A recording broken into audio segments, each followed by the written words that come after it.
It's a brand new game, bonus ball. We're super excited.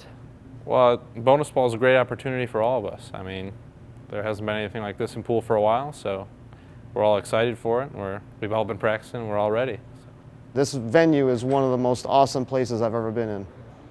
Well, Phoenix has a great leader with Scott. He's actually one of my favorite players. But one player doesn't make a team yet. In my opinion, this game has so many different facets: defense, offense, and power shots. I think we're the more experienced team. We've played under the lights, and I think on paper we're the favorites. I'm not going to shoot myself in the foot and say I'm better than the next guy, even though I know I am. Minnesota Outlaws, we practice hard. We are ready to kick some ass today. I don't see any weaknesses in their game. I just want to play our game and play the best we can. I think we're ready to take on the Phoenix Fire. I'm Manny Chao. Most of you don't know me, but after tonight, you will. Let's see who has more heart. It's time to get it on now.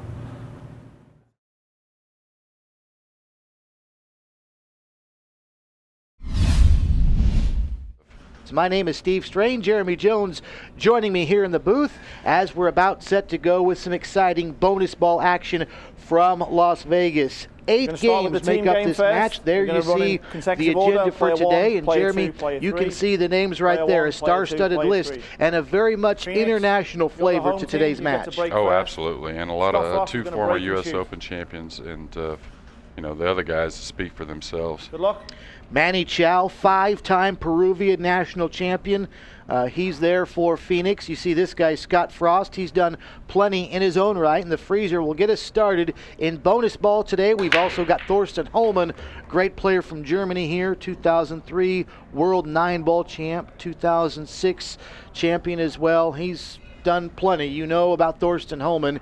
He's here as well, along with Ralph Souquet. Great talent here today for more bonus ball action from Las Vegas. It's Phoenix in white, and of course, they are going to be shooting all day long at the white pockets in this format that credits you 1 point for an orange make, 1 point for a purple make, that is, as Frost does just that. 2 points for an orange, 3 for the black bonus ball. Our first look today at Manny Chao. Yeah, and Scott Frost really opened up with a incredible shot off the end rail right there, Steve, to open the match.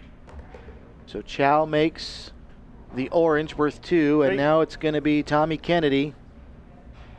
Tommy's got a long shot on the black up in the lower to the lower left corner. It's going to be a 3-point score. TK, the senior member of this team. Great shot. 1992 U.S. Open champ, shows why. Knocks home the bonus ball. That's worth 3, and it gives Phoenix 6 points. And Phoenix has started out making some really nice, difficult shots to open this match. And the triples is where the teams really get going, I think. I think the team that gets this early point has a huge advantage going into the doubles. Frost into the side, coaxes it home. We go to 30 in each game of this match. You'll get 2 points for getting to 30. Unless it's a shutout, then the team earns 3 points. 9. Shootout victories are only worth a point. As Chao drains another orange, here's Kennedy again working on his second bonus ball. Yeah, and the bonus ball isn't the problem. He's got to try and get position for the freeze back on the purple to a white pocket. You see the shot clock. Kennedy just looked up at the scoreboard to find it. It's down under 10. 24 seconds to shoot in this format, and with only 3 pockets and 24 seconds to shoot, that's what makes bonus ball so fast yet exciting and challenging for you players. Yeah, and so far Phoenix looks like the shot clock isn't bothering them at all. They've looked pretty comfortable. They haven't talked too much about what's going on. They've just gotten down and shot, and I like it. Frost is just going to send this one across, more of a defensive move, as his team has jumped out to a good 12-0 lead, and he hasn't left Thorsten Hohmann with a whole lot here, has he? No, he hasn't. That was the play there. He's going to protect his 12-point lead, and this is the advantage I think that Phoenix does have, if they have any advantage over this Minnesota team, which is probably a touch of a favorite in this match to begin with, is the maneuvering part of the game, Steve. The safeties and repositioning the balls in certain areas. And notice that especially, and it may not happen for a couple more shots, but when that bonus ball is respotted out in the middle of the table, that's when you really can see some maneuvering have to take place. Oh, yeah. That is the ball you maneuver around. That's the ball that you're going to play many safeties with. And he pocketed orange in the opponent's pocket, which if he did not make the ball he was shooting at in his pocket, that would have been a foul, ball in hand. But seeing as how he made the ball he was shooting at, you're allowed to pocket another ball in opponent's pocket. If you make, as Scott was saying, the shot you were intending to make, any collateral balls falling in are fine. They're just respotted. But it didn't leave Kennedy with much, with 2 orange balls stacked at the other end. Yeah, and Tommy, he didn't have a play at all. He was just trying to get the snooker on the purple, contain Ralph, make sure Ralph doesn't get any kind of run started. Here's Jesse Engel now, young Jesse Engel. Or excuse me, it's okay that's taking his turn. And Ralph wouldn't mind that mistake when you said young like that. And Suke, former, or the BCA Hall of Fame member, and a former World 8-9 ball champion. Wow, and that was a big mistake by Ralph, losing the cue ball in the left middle side pocket, especially at a 12-0 deficit. Phoenix is on the orange, so they'll just play the orange in the upper left for 2 points, and then address the black in the right middle for 3. Ball in hand, Frost drops it home and sets up Chow now for the bonus ball there in the side pocket. So a 15-0 start for Minnesota, halfway to a shutout, again worth 3 points in this game. Yeah, and they're looking good. They got a nice shot to get on the purple in the same side pocket. We'd like to welcome in the bonus ball girls. Already made a couple of appearances. Always have to give them credit for their hard work. Oh yeah, it's not easy spotting them balls. No, it's not. So Tommy's going to follow the cue ball, try and get all the way down table for the cross corner bank to the upper left for Scott Frost. And I'm pretty impressed right here with Phoenix. They look pretty comfortable. It doesn't seem like the clock's bothering them at all. This is just the 3rd match in the history of this league. And a lot of the players talking about the toughness of the speed of this table is, boy, sure didn't bother Frost right there. No, it looks like Phoenix went and purchased a Rasson of this beautiful Rasson table last night and put it in their team room somewhere. They look pretty comfortable, Steve. I'm very impressed. Rasson Table did an outstanding job with this table, and a good clean roll right there for Frost. His team is up now by 21. Now this is the rebreak, and it's Manny Chow that's going to do it. And of course, the challenge here is to make the bonus ball, but also contact needs to happen with the rack. Well, it also depends, Steve. Like here, he's shooting this to his own pocket, so he does not have to open the rack, but he can't miss the black because that will give up a ball in hand, or I'm sorry, not ball in hand, either shoot from where it lays or a break and shoot. And he missed the shot altogether. Minnesota, you get to break and now, shoot. Now, right there, they do have the option to shoot from where the balls lay. Like, say he was to miss the black and completely open the rack and leave Minnesota plenty of opportunity to score. They don't have to take the break and shoot. It's an option. Like, say right there, the balls didn't open up. Minnesota didn't really have a play, so they're going to go ahead and take the break and shoot. But they could have played it as it laid if they chose to. Exactly. So instead, it'll be a break and shoot. Now Jesse Engel steps up there, and he is a Minneapolis native. Runner-up in the World Junior 9-ball, also a Southwest Open 9-ball champion. And Jesse's really come on the scene in the last 5 or 6 years after that incredible U.S. Open he had about 4 years ago, where he beat a number of top players. It's really jumped his game and made him realize he can become one of the top players in the world. One of the real young guns in this game, and that's the great thing about this league. It's got the Earl Strickland and it's got the Johnny Archers, guys that folks have known for a few decades now, but it's also got guys like this. Absolutely, absolutely. It brings a great flavor to the sport. And this is a huge shot for Minnesota. They're down 21-0, and if you remember, if there's a 30-0 outcome, that's a 3-point win. So Phoenix, that's what they're looking for in Minnesota as well, looking to get on the board to eliminate that possibility of a 3-point win. All right, no point there for Minnesota, so back we go to Phoenix, and it's going to be Kennedy again. And his team is on purple. He's got a long way to go to a purple ball that he's going to try and send, it looks like, to the lower left corner pocket. He's looking at the shot clock. The shot clock's starting to fall on him. It's a difficult shot. Wow. And he almost got it. Yeah, from where he was at, that was just a great hit, period. So back we go now to Thorsten Hohmann. His team still scoreless. Yeah, and I look for them to get on the board here, and get on the board big. The balls are laying really nice for this team to get started. Probably put somewhere in the teens together on a run. Expect them to get at least probably 15 to 18 points here. This is a real solid team. Guys that play all games well, which does nothing but help you with bonus ball. It's a game that takes a little bit from all disciplines of pool. They've worked that corner pocket up there in the upper right of your screen successfully. Back-to-back shots for their first 3 points. Now the bonus ball, and boy, kind of in a peculiar spot here with the cue ball, isn't it? Yeah, Ralph didn't get the position for Jesse that he wanted. I don't think he has any offensive play here as far as trying to score the 3 points. He's just got to try and figure out a way to contain Phoenix. Jesse Engel observing, shot clock down to 3. He'll have to do something. It's a foul if the shot clock expires, and he just plays a little safety right there. Okay, he's got a little unfortunate. He's left Scott Frost for upper left, straight in on an upper left corner shot. Length of the table now. This ball's going to have to roll a good 8.5 feet. They've got an orange ball down here in the lower left if Frosty can knock this one home. And he's got it on its way, dead on, and there's the orange ball now set up beautifully for Chow. You can see it in Phoenix's face and their strut around the table, Steve. They got a lot of confidence going into this match.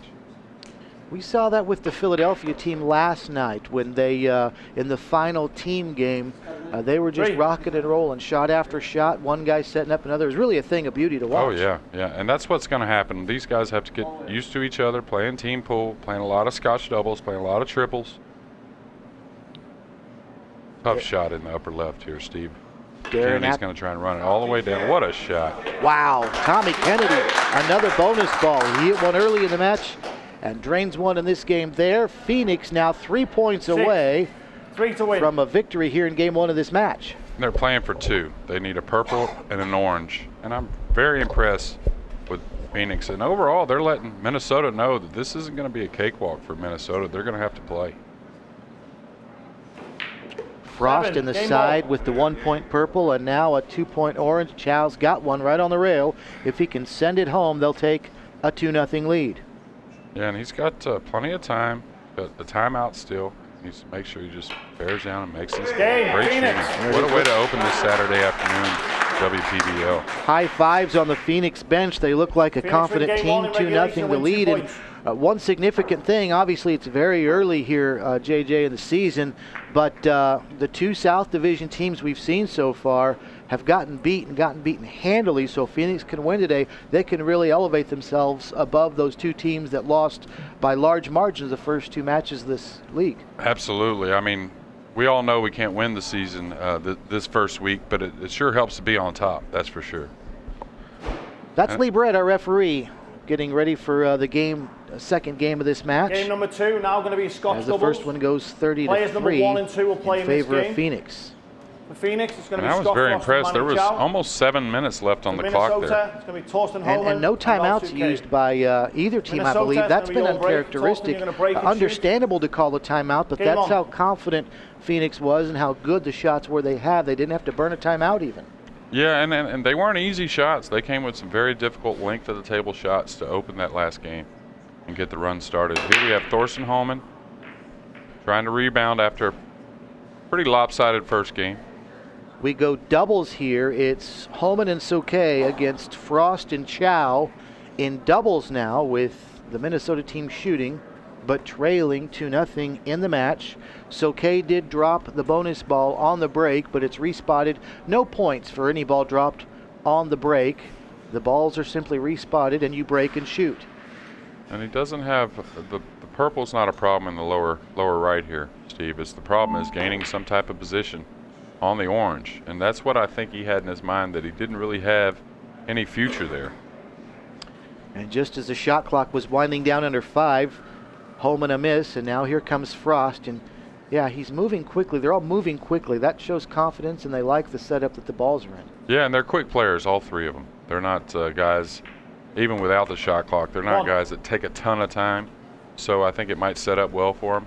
This is a big shot for Manny Chow down in the lower left. This is to get a big run started. The balls are laying really nice for Phoenix.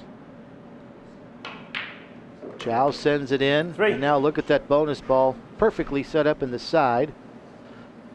And he's just going to roll the bonus ball in and roll forward about 2 or 3 inches, playing position for the purple in the upper left on the next shot. That's 3 points right there, Steve. We're out to a 6-0 lead. Yeah, they were halfway home to a shutout, 15-0 in the first game, and well on their 6. way here to another big start with plenty more opportunities sitting out there on the table like this one. A purple for 1, good. 7. And it's a huge game here because Team Minnesota broke the balls, and that's supposed to be a huge advantage to start the game. You're supposed to start off getting some points. 2 more right there for Frost. Folks, you can catch 9. all the action of the World Professional Billiard League on WPBLTV.com. We've got packages available, including live streaming audio and video of the entire remainder of the season. WPBLTV.com is the place. Go there to our store, and you can purchase the package to get the 12. rest of the season live and streaming audio and video. As the run continues now for Phoenix, Frost is on purple. You'll notice the purple border around Phoenix's name and score. That lets you, the viewer, know they're shooting purple right now, worth a point. It'll change to orange the next time they make a purple, which could be right here and is. 13. Great shot. Their composure. I'm going to have to talk to these guys after the match and see what they had to say to each other because they really look composed. Even playing quick, playing fast enough to have no problems with the shot clock. They're hitting dead center on all the pockets. 15. Yeah, Very impressed. your Houston team will play tomorrow, and you'd like for them to have the same breakfast that these guys had. Absolutely. I'm going to definitely inquire, that's for sure, Steve. But my team, the Houston Hustlers, we're the same way as far as I'm probably the slowest player by far out of all of us. And the 3 going tomorrow, I don't think the shot clock will be too much of a problem. Frost worked What a about shot. all the shot clock there and knocked it in the side. The question is the leave, and is Manny going to go 17. side right here? Is he 18. He's got to go side, and that's kind of what Scott did. He ran into the ball, that purple, trying to manufacture a shot on the purple. Because where it was at before, Steve, it wasn't really much of a play to their pocket. Oh, he's playing a little more conservative. I'm a little surprised here because it's not too tough a shot in the right middle. Oh, he might have made it if he hit it. Got enough speed. Oh, Just off the mark. Good effort, though, and they left the ball Phoenix. right around their pocket, too. 18. It's not always about the make, it's about the leave, too, on a And- difficult shot, and that was a heck of a leave. Suke here with his hands full. definitely. He's just going to – I don't think he has any offensive play to try and not bank that ball towards his hole. I think he's just got to position it away from the white pockets. And he bumps it out of there, but it comes over. Look at this. Oh, that's going to be ball in hand. He's made this ball in one of Phoenix's pockets. Going to be ball in hand. We're staring a 30-0 victory right in the face here, Steve. Ball in hand. Yeah. It's 18-0 Phoenix. And 2 of the balls the have been ball in the wrong respotted. They're pocket. still sitting there Clock will start now, where Scott. they are respotted at. The purple at the break end, or excuse me, the rack end, and the bonus ball in the middle. So you're right.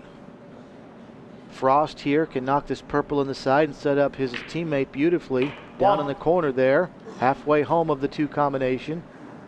Purple down, now the orange. And he's just got to – remember, he's got to get an angle to pocket the black and open the rack after the re-rack.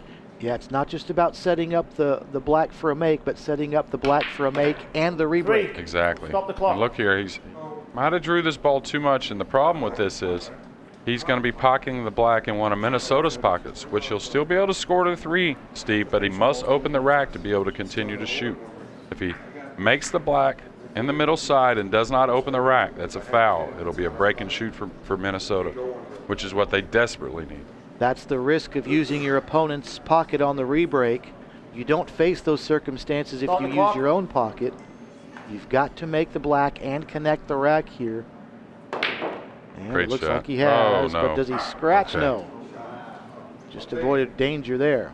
So a 24-0 lead, one more sequence of purple, orange, 6. black, and that's a shutout. Oh, absolutely. And they're going to contain here. Just going to try and not leave a shot, try and get this 3-point victory with a 30-0 win. Beautifully Phoenix, done. 6 shot.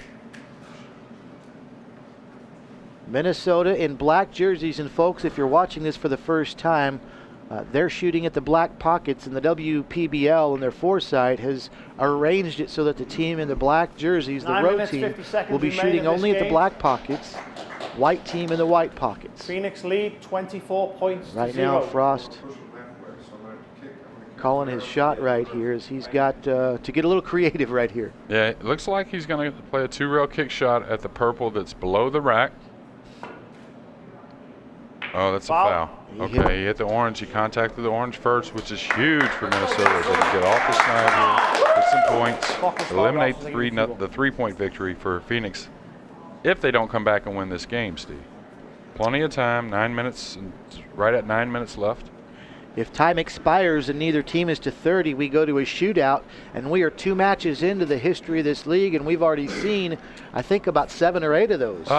Somewhere around there. I think 6 total, maybe 3 in each match, but still we've seen many. I don't think we're going to see that many when Phoenix is playing, though. We might have to go to putting Phoenix on a 15-second shot clock, I think. Yeah, wouldn't bother them the way they're rocking and rolling, although first ball made of this game for Sokay and Hohmann, and now it's Thorsten's chance, going for the 2-point orange, lower right corner, coming right toward your living room. Bingo. 3. Nice shot. And he's set up Ralph nice for the black in the middle left. Just trying to figure out what he wants to play position on, which purple he wants to try and get position. It's not easy because there's not a whole lot available, just staring you straight in the face. Okay, took a little chance running into the balls. It might work out. I can't really fault him, Steve, because the balls weren't really open up much.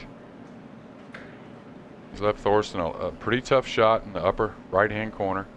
It's something I feel like he should make if he shoots it, but it's a pretty tough shot. 18-point lead for Phoenix.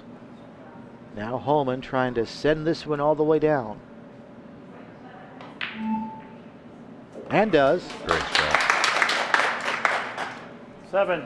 So Minnesota now got a little bit of a football score there, 24-7, but Minnesota trying to come back here down 17. And it's okay, working on the orange ball worth 2. It's okay, he's going to bank this back to, oh no, he decided to play a safety. Can't really fault him. Minnesota 7. They're behind. They're trying to get ball in hand again so they can get on another run. And Chow wants to send this purple all the way down, it looks, or that's what he's called. He's went ahead and called it. He just mainly wants to make sure he makes contact, not to give up ball in hand. Bumps it out of there. It bumps into the bonus ball. Okay, that's going to work out for him. So starting to see some defense here in this game after Phoenix ran through the first and won 30-3, but a little bit more of a defensive struggle, at least at this stage of this game, although they did jump out to a quick early lead. If you'll notice on your screen, Minnesota's on the orange. And Thorsten Hohmann right now lining this one up. There's the 5-second buzzer warning him about the shot clock. And he does a combination and executes it beautifully. Great shot. That was a huge shot for this match for Minnesota. Ball's opened up decent now where they could run some. They got the black, obviously right there for a 3-point score. They'll play position for the purple all the way down in the lower right. He's gotten him perfect. This is huge. It's a huge shot in the match right here. Thorsten's going to try and run this ball to the lower right, come across the table to play for the orange to open up the purple later in the rack. So Hohmann now to give his team 13 on purple. Here it comes and down it goes. He's going to pick off this orange and come back for the black, but if you notice, once he takes this orange away, Steve, it'll open up that lower right pocket for the purple a little bit later in the game. So let's see where Sokay is able to stop this cue ball perfectly for the side pocket. If it slows down, I think that rolled a little bit more than he wanted. Again, we talked about the speed of this table, though. Yeah, the speed of the tables, it's really fast. It's going to take a little bit to get used to. It rolls out. It just rolls out a little bit. I mean, it doesn't roll off. It's a perfect table. The Razin table is awesome. But it's just really fast with that championship belt on it.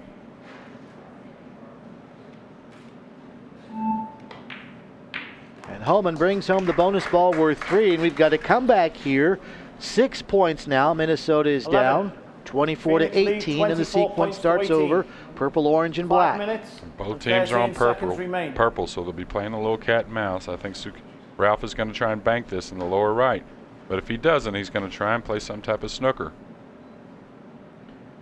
Former U.S. Open champion and 9-ball straight pool champ. Bringing the purple ball back to the corner. Does he have the right angle? Just a little bit off, but well on defense, though. Absolutely, and this is probably Scott is going to be one of the better players as far as maneuvering, repositioning the balls, playing strategy. You know, a little bit of chess involved in this game. A bonus ball. And Frost works it out of there, back toward his corner pocket. And if he gets the right kick, the bonus ball is going to be right in the way. I think they still have an angle at least to contact this purple, but let's see what Hohmann is able to do to knock it out of there. Not much of a play here offensively. He's just going to 2-rail it back down to this end of the table. The snooker doesn't really matter that much because even if you do get the snooker, you don't expect the guys to not hit the ball. They kick so well going to the rail. All right, Manny has called the bank cross corner. If that ball had rolled another revolution, he'd be going for the side, wouldn't he? Oh, absolutely. He just didn't get enough roll. Chow didn't. So here it comes, and it's just off the mark. What is he going to leave Soke with now? And Manny played that. He called it cross corner. He called it in the lower left, but he hit it firm enough to get it around the table. That way it wouldn't dress up in front of one of Minnesota's pockets. He's played a little bit of a two-way shot, and so will Ralph here. Ralph's going to bank this one rail back underneath him to the lower right.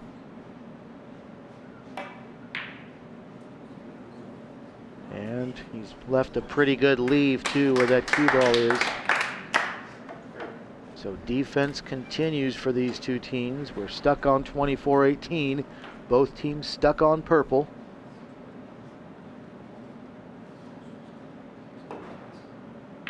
And now the Iowa native Frost moves it over near the 3 minutes, side 10 seconds pocket. left of this game.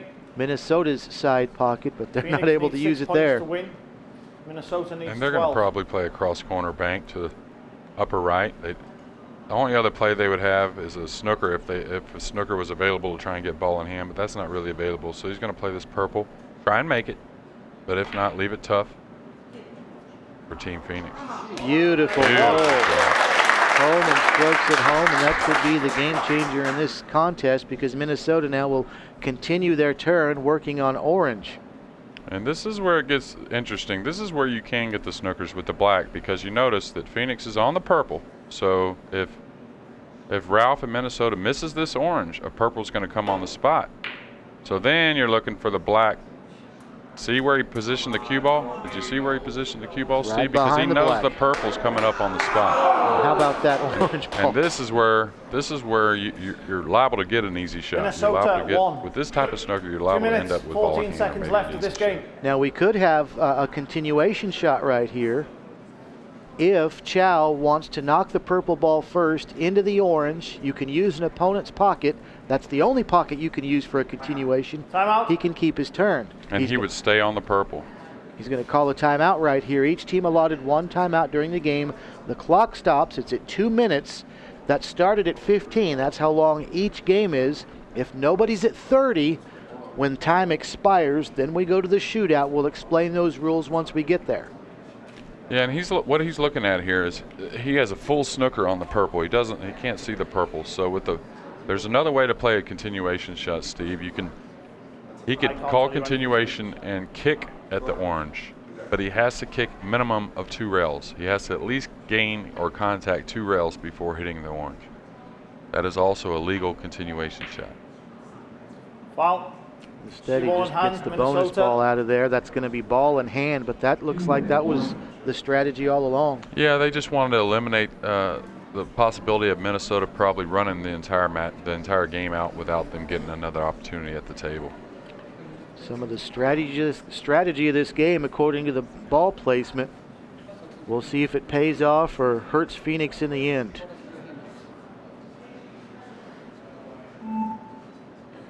Hohmann, the easy corner tap. And 2. now the bonus ball for Soke. So let's not forget that leave by Ralph, setting up that ball and hand opportunity he gave his team 2 strokes later after the Chow miss. Or not a miss, but just bailing out the bonus ball. Yeah, that was an intentional foul by Manny. He just, like I said, like you said, try to reposition the black just to slow Minnesota down, make sure they got another opportunity back at the table. Phoenix leads by 3 points. So Phoenix feeling really good about themselves, cruised through the first game 30-3, jumped out big in this game, but it's getting a little dicey now as we're under a minute to go, and they're only up by 3. Boy, that's a big shot right there. Great shot. And now the orange will spot as needed. You never shoot from the purple to the black. Now 46 so anytime seconds the left. purple and the black are on the table, once the purple is knocked in, there will be an orange coming on the orange spot. Phoenix trying to pick up the pace too. They want to get this thing to 30 and avoid the shootout, but Chow misses.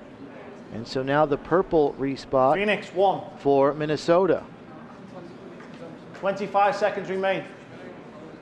23 seconds is all that's left for Hohmann. And it doesn't appear that anyone's going to get to 30, but these points are huge to try and catch up during the shootout. Hohmann rolls it home. That was not an easy shot. And a great leave now for Suke. He's going to walk around and look at this. As long as he approaches that ball, he'll be okay on time. Okay, they've called a timeout. Means they're going to get 2 more shots, I believe. They're going to shoot this one without the clock moving, and then they'll have 1 shot at expired time. Is that correct? I believe that's correct, Steve. Yeah, we've already seen a couple, especially that first night. Earl Strickland trying to get in with some buzzer beaters. So Suke first with 2 seconds left to give his team 24. Knocks it home. Great shot. And the clock is stopped with 1 second left because they've got the rebreak. Be careful, Judy, just leave the ball. So the clock always stops, of course, for the rebreak. And so Hohmann will have a chance on the rebreak. That'll be worth 3 points. And as long as he makes it, it's inconsequential because time will expire as far as whether he connects with the rack or not. Well, he needs to connect with the rack just to score because he's shooting it into his opponent's pocket. So he cannot get the 3 points. So it'll be an illegal shot if he does not contact the rack. Great shot. Very true, and he knocks it home. All right, into the shootout we go. Okay, Minnesota's got the lead here. And again, we're going to 30. It's a shootout. Here's what's going to happen. The team that's trailing goes first, Phoenix is, and they just basically break and then shoot until they miss. And if Phoenix does not get to 27, they lose. Minnesota gets the 1 point. Only 1 point available in the shootout. If Phoenix runs it all the way to 30, Minnesota can do the same. They each get a point. But after each team has broken and shot, running it as far as they go, then we see who's got the lead. But both teams can get a single point if they both make it to 30 or stop on the same number. Yeah, and Minnesota showed a lot of heart that game and composure there. I believe they were down 18-0. Stuck to the guns and grabbed the lead here before the shootout, which is huge. Now if Team Phoenix breaks the balls and doesn't end up with a clean shot, they have to make up at least 2 points to make Minnesota shoot in the shootout. Yeah, if they miss either this shot or the next one, it'll be ball game over and Minnesota gets the point. And they only need 5, so this is a huge shot on the purple. If it gets this one down, I'm pretty sure they'll get the points needed to get to guarantee themselves a point. Well, not only did Frost make that, but if that cue ball can kick off the purple, Chow should be left with a very makeable shot to give his team the lead. And he's still going to have to. The shot isn't tough at all. You can see it. It's right in front of you, 6 inches from the pocket. Oh, he may be snookered. Okay, I think the purple has snookered him. That's why he's going to the rail first here. Adds a little more drama to this shot, but he drops it home. 3. Okay. Clutch shot right there by Chow. And this is the shot. This one will get him to Make this 30. shot, you'll He's guarantee going to have to 1 play it point in the for your lower left. Degree of difficulty about 8.9 I'm putting on there. 10's the toughest. This is a tough shot, especially under the circumstances. And it really needs to go, or Phoenix could be very much in danger of not getting a point in this game. Frost to the corner, rattles it in. And he's fired up about that. That was a big shot. And of course they get the bonus ball, so we carry it over to 31. Minnesota will now get to shoot if they score 3 points. So Phoenix with They will 31 guarantee a right point there for after themselves the as well. big shot by Scott Frost in the shootout to give his team 31. That's the first time we've seen a team get 31 in the history of the WPBL. Now Minnesota's going to need at least 4 to get a point themselves. You break and shoot. You need to make a purple and orange to guarantee 1 point. What a great shot by Scott Frost. Which Scott is a shot maker. He's a pressure player. Played many big matches through the years. CK now breaks and shoots. And anything that goes in will be respotted. The bonus ball This did. isn't It goes looking to the center good of the for table. Minnesota. You might see a trick shot here, Steve. He might, no telling what he might have to do here. You can notice he's hemmed up. He's next to the purple. It's good for which is TV. cutting him off on almost every ball on the table. Does he have a continuation shot up here in the upper right corner, possibly? I'm not so sure continuations can be shot during the shootout, Steve. I think it's just purely running the balls, so point scoring. Very difficult shot to the side pocket. Can't Phoenix do it. win. And In Phoenix overtime, gets win the 1 point. point. Fist bumps and high fives on their bench. And credit Scott Frost and Manny Chow. After they lost some momentum there in that game, they got it back in the shootout. And that's the problem with going to the shootout, Steve, is for Minnesota or any team, is there is a little bit of a luck factor on the break. You don't have to end up with a perfect shot to get your run started. It's worth a ton to try and end these matches in regulation and not go to the fate of the bonus ball gods to see if you get a shot during the shootout. For your standings towards the end So of the we season. move on to our next doubles match now. So far it's a shutout. Phoenix has the edge 3-0 in this match. It'll be Engel and Suke, and it'll be Thomas and 31-27 still. Manny Chow for, or Tommy Kennedy, excuse me, and Chow for Phoenix. For our next doubles match, Kennedy and Frost versus Engel and Hohmann. Number 2 and players Referee number Lee 3. Brett getting everybody ready Manny to go. Chow. 1 second, Manny. Manny. And it's going to Tommy, you're going be to play for Phoenix. Minnesota, I believe that's going to be Jesse playing for Minnesota. Manny, you're going to break and shoot. Well, Lee Brett's Game looked on. both ways, but now it is Manny Chow that shoots first.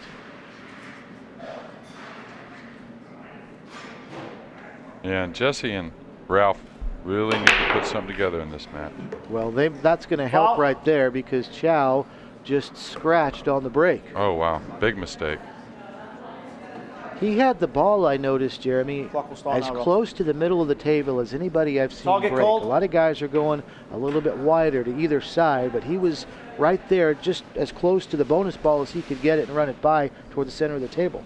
I like that break, actually. I've watched throughout the weekend. It seems like the guys breaking from the side rail aren't getting the results as much as the guys breaking from the center. And if you notice, if he didn't scratch, the ball's really lined up nice for Team Phoenix as far as where the purples were, to get the run started. And how about this, our first target shot of this game. Minnesota was on the purple ball. They knocked it into the bonus ball, and you can use any pocket to do that. Engel used his own pocket, but it still is worth 3 points. You get to keep your turn, and you go back and work on the purple ball. Engel does, knocks it home. And Ralph shot that because they had ball in hand, and it was a real easy shot, and it was a really easy position to follow up with the purple, and it gets you an extra 3 points to start the game. Yeah, so. It beats going after that purple worth 1, doesn't it? Right. So Suke now for the 2-point orange. Purple, orange, black is the normal sequence. 6. Suke drains it. Unless you get that target shot opportunity, you can take advantage of it anytime you want to try. So Engel now surveys the table. And this is the problem. He'd like to play position on the purple near the black right there, but he's got to remember though, after he knocks the black in, it's going to spot up. So he's got to make sure it's not going to impede his shot, impede his next purple. They better call a timeout or get the shot off here. Engel does. Knocked it in, and now the lead for Suke. Good start for Minnesota, 9-0. And the respot of the bonus ball. 9. Got a medium tough shot here, I'd say. Just going to knock it in and come back across the table for the orange in the upper right. Nice shot. 10. And a great lead as well. They look much more comfortable here than they did the first 2 games. Well, it all started with that scratch off the break. Ball in hand for Minnesota, and they haven't relinquished it since. Yeah, and ball in hand will get you comfortable, Yeah. Steve. It's a great little boost, isn't it? Yeah, it's one of the best medicines we have in the game when you're not feeling real well. Somebody gives you ball in hand, it kind of just makes you perk right up. Especially for the cash prizes that these teams are battling for over the next 6 months. We'll be here through November. This is just the first weekend of the WPBL season, the first ever WPBL season. We're glad you've joined us here on WPBLTV.com. Suke for the bonus ball, true, and now a 15-0 lead, and it's kind of hard just for your Phoenix to sit over there and watch like that. 15. Especially with probably the biggest mistake you can make, scratching on the break, opening the game with ball in, giving his opponent ball in hand. Manny's not very happy right now. And hoping he can redeem himself this game. But first, he's got to watch Engel. He's going to try and run this back to the lower right corner for a point. And he may, well, he ran the risk of knocking it into his opponent's pocket. Now it's going to trickle and 16. fall. Wow, that counts. That counts. Even though he meant to bank it 1 rail, it's just call your color and call your pocket. So even though it went 3 rails back and forth the table, still counts if it goes in the pocket called, Steve. He didn't have to call the number of rails, just the pocket. And it ended up in that pocket, so a point now for Minnesota. They're on 16, Suke, and he's going to use a timeout right here. So Minnesota just glad that Engel shot went. Not much of a leave, but at least they got that point to go. Now Suke and Engel talking about what they want to do here. The angle's not bad. The problem is that cue ball is hugged right up against the orange. Yeah, and he doesn't really have a play. He's just going to try and kick 1 rail and play the orange back to the upper right. There's a little bit of issues with this because if you notice, Team Phoenix is on the purple. And he bangs that orange ball and just misses. And the reason why I was saying that is if you notice the black hanging over the side pocket, the middle right, he can play a target shot here. He can play the purple, banking it one rail onto the black if he calls it, and then he'd continue to shoot. He'd score 3 points and continue to shoot on the purple. I think that's what he's called, Steve. And this is a guy that can do it. He's won over 150 professional tournaments in his career. And here it comes, the target shot, good. Great shot. And 3 points for Phoenix. That also eliminates the possibility of them being shut out now. Man, he's ended up with pretty good position here for Manny Chow. Manny's just got to knock this in the lower left and draw the cue ball back for the oranges in the upper left. 4. And Chow, you could tell he was eager too. After that scratch on the break, wants to get back up and redeem himself. Absolutely. And that helped right there. A made shot and a perfect setup for Kennedy to the corner and 2 points. And sometimes, Steve, that's very difficult when you spend some time in the chair. It's real difficult to get up and make that shot. He was real happy to get back to the tables as soon as he did. And look again, the pace of Phoenix. They're feeling confident again, moving briskly now. Here's Chow lining up the bonus ball and trying to leave it for the reposition of the purple, which is going to be at the break end. This is going to be a nice shot to watch. Tommy's going to knock this purple in the lower left. He's going to make the cue ball travel up and down the table for the orange in the upper left. At least that's can't always predict it right with pool players. We all have different ways of doing things sometimes, but that's what I think he'll try. Runs it in. Now for the leave. 10. Great lag. Wow, these guys are playing well. Especially on this table. To read that leave all the way down to the other end of the table, you couldn't have asked for a better result. Yeah, he made it travel about 12 or 13 feet, and he almost got him perfect. Pretty much did get him perfect. Okay, he needs that to slow down. There's a side pocket over here, Steve. This would be 2 bad scratches for Manny Chow. Oh. Wow. Foul. Phoenix 10 score. That is a tough break for the 5-time Peruvian national champion, who also has a 5th place finish in the U.S. Open 3 years ago. But Manny Chow, 2 scratches in this game. Ball in hand now for Engel. And he promptly knocks home the 2-point clock. shot and sets up Suke for the bonus ball and the rebreak. Going into this rebreak, Minnesota has an 18-10 lead this game, down 3-0 in the match. We have a little over 9 minutes left, plenty of time for one of these teams to get to 30 in regulation and score a 2-point win. Start the clock. So Suke surveys the table. It's a big shot for Minnesota. Make this black, they'll score 3, getting them to 21. Then they'll need nine more to get to the 30-point victory. And he does a good job. Oh. Into the pocket, into the rack. Not much in terms of a leave, and Ralph frustrated about that, but his team is up by 11 now, 21-10. But he doesn't really have much of an offensive play. Doesn't look like 5. he doesn't have any way to continue scoring. Might have the purple in the middle. It's real close. And you saw Suke look up. I think as much as looking at the shot clock, they're also looking to see that Phoenix is on orange, because that could impact the kind of defensive shot they're going to play. Absolutely. Wow, what a shot by Jesse. Great shot. He just got down and knocked it in. That's them young eyes right there, Steve. What I wouldn't give to have those back. 20/20 vision there, and how about the leave as well? As not only did he run it into the side pocket, but he left the cue ball where Suke could run an orange in, worth 2, and 8. a pretty good leave it looks like for Suke as well. Look at that. Need 6 to win. Now the black lined up beautifully for that side. Okay, he's just got to make sure to get Ralph a shot on the purple. He's going to go up table and just make sure he gets just back past the respotted black for the purple in the lower right. Oh, that might not get it. That's going to be okay. I'm not sure exactly that's the route he wanted, but he's going to be okay. 11. They only need 3 3 to points. win. They need a purple and an orange to draw this match back up at 3-2. So 2 makes away, Suke for the 1-point purple. Good. Oh, you better watch it. 12. Better watch it for the black here. The black could get in the way, Steve. Wow. And that's for the victory. That orange down on the lower right was for the victory. It just kept rolling, and that could be a game changer right there. As Ralph stuck out the left hand, asking it to put the skids on, but it just didn't cooperate.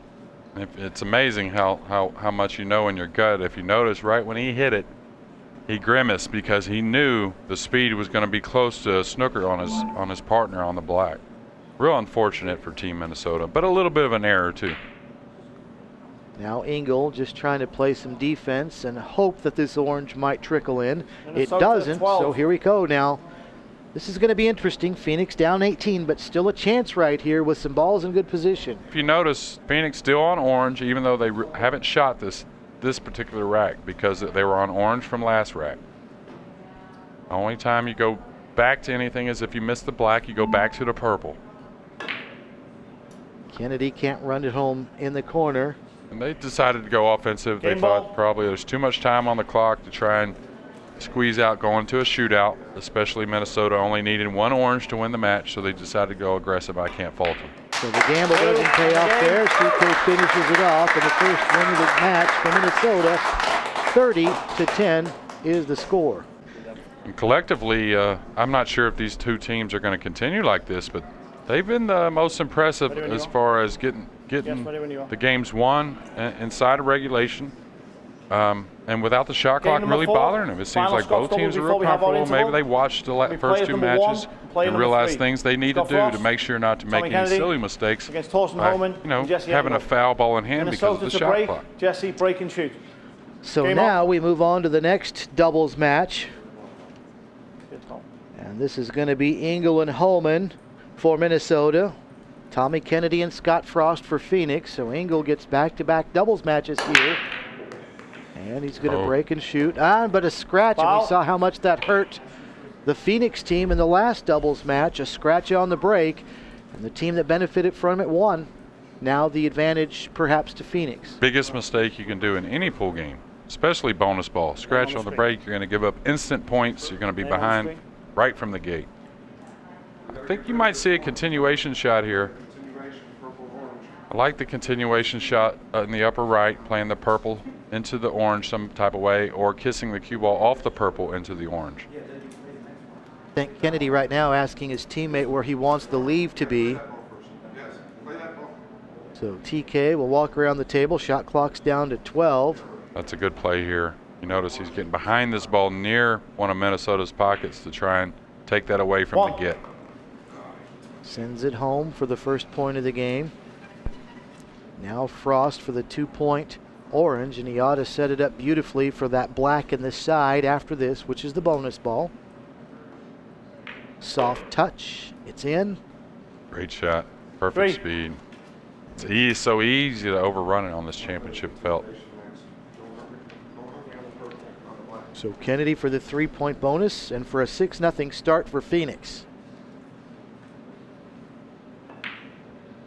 And he runs it home. So 6-0 now. Bonus ball respotted, center of the table, and Phoenix continues their run. Stop the clock. Looking at a purple ball now. They're going to play a continuation to the upper right pocket. Only problem here is you need to gain some type of position on another purple to your pocket to continue the run. Okay, he's overhit this a touch. He overdrew it. It's going to be okay because he's going to have the purple on the upper left. Stop the clock. The next orange ball is respotted up at the break end of the table. Now Kennedy for a purple 1 point to the corner. And a 7-0 start for Phoenix. Great shot. Nicely done.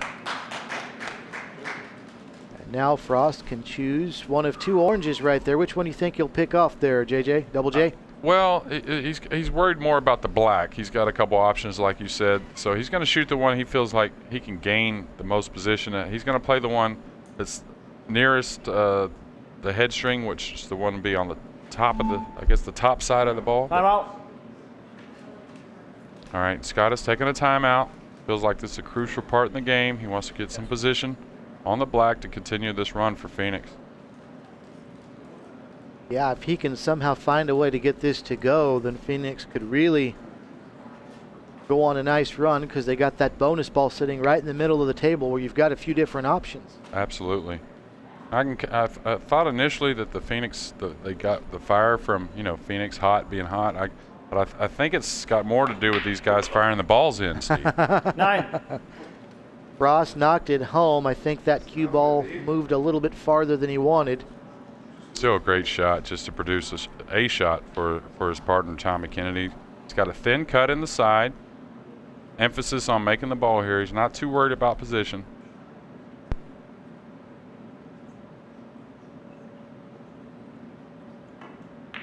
Oh, these guys look good.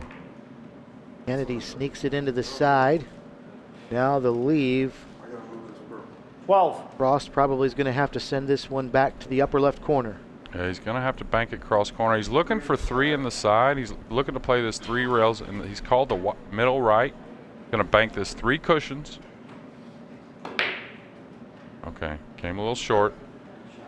Playing more of a Phoenix, 12. defensive shot with a 12-0 lead. So Minnesota now steps up on purple. Yeah, that was a part of the other reason for that leave. You're right, Scott, or Jeremy, was the leave he left Minnesota, and that's all that Engel and Hohmann can do right now is just stare and figure out where to bring a purple ball near a black pocket. Hohmann says, I'm going to knock this one back toward the pocket I'm shooting from. Here it goes. Wow, you might have made it, Steve. Got what enough. A shot.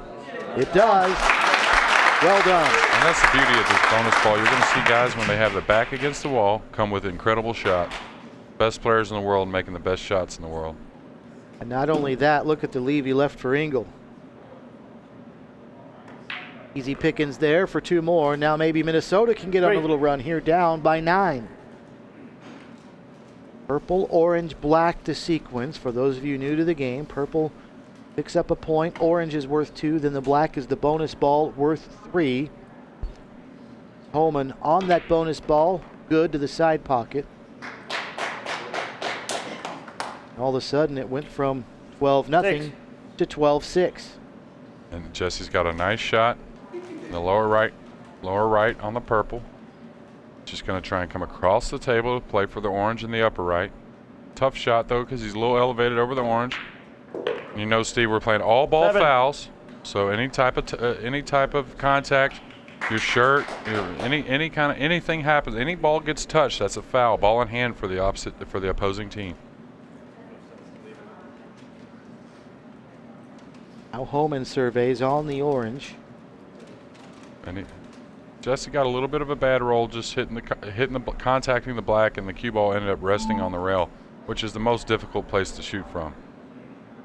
Called the lower right pocket, trying to bring it off, but he got a bad break. The orange and the cue ball kissed. Minnesota, 7. I guess he saw he didn't have any future as far as he could score the 2 points in the upper right, but really couldn't do much on the black as far as a breakout. He had, for a break, and not only that, if you miss the black, you give up ball in hand. So Kennedy now working the side. Phoenix on purple. Boy, he rammed that one in there with authority. There you go. That's what I was talking about, firing them balls in. Yeah. Okay, now Phoenix has to worry about producing a shot on the black. Many times you want to try and play to your pocket because, of course, you don't have to open the rack if you play the black to your hole. Frost just goes very soft so that on the re-break, Kennedy can work the black into the side, then move the cue ball down to the rack with contact. Good game right now, 15-7. Phoenix has the lead.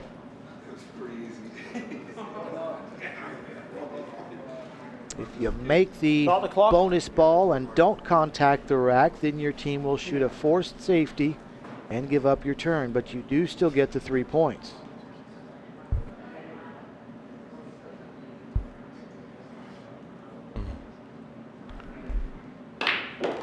Kennedy rams it in the side, and he scratches. Tough break. You ball in hand, or you can break and shoot. He got just what he wanted initially with the make and then the contact with the rack, but okay, break and that shoot. took an angle straight into that corner pocket.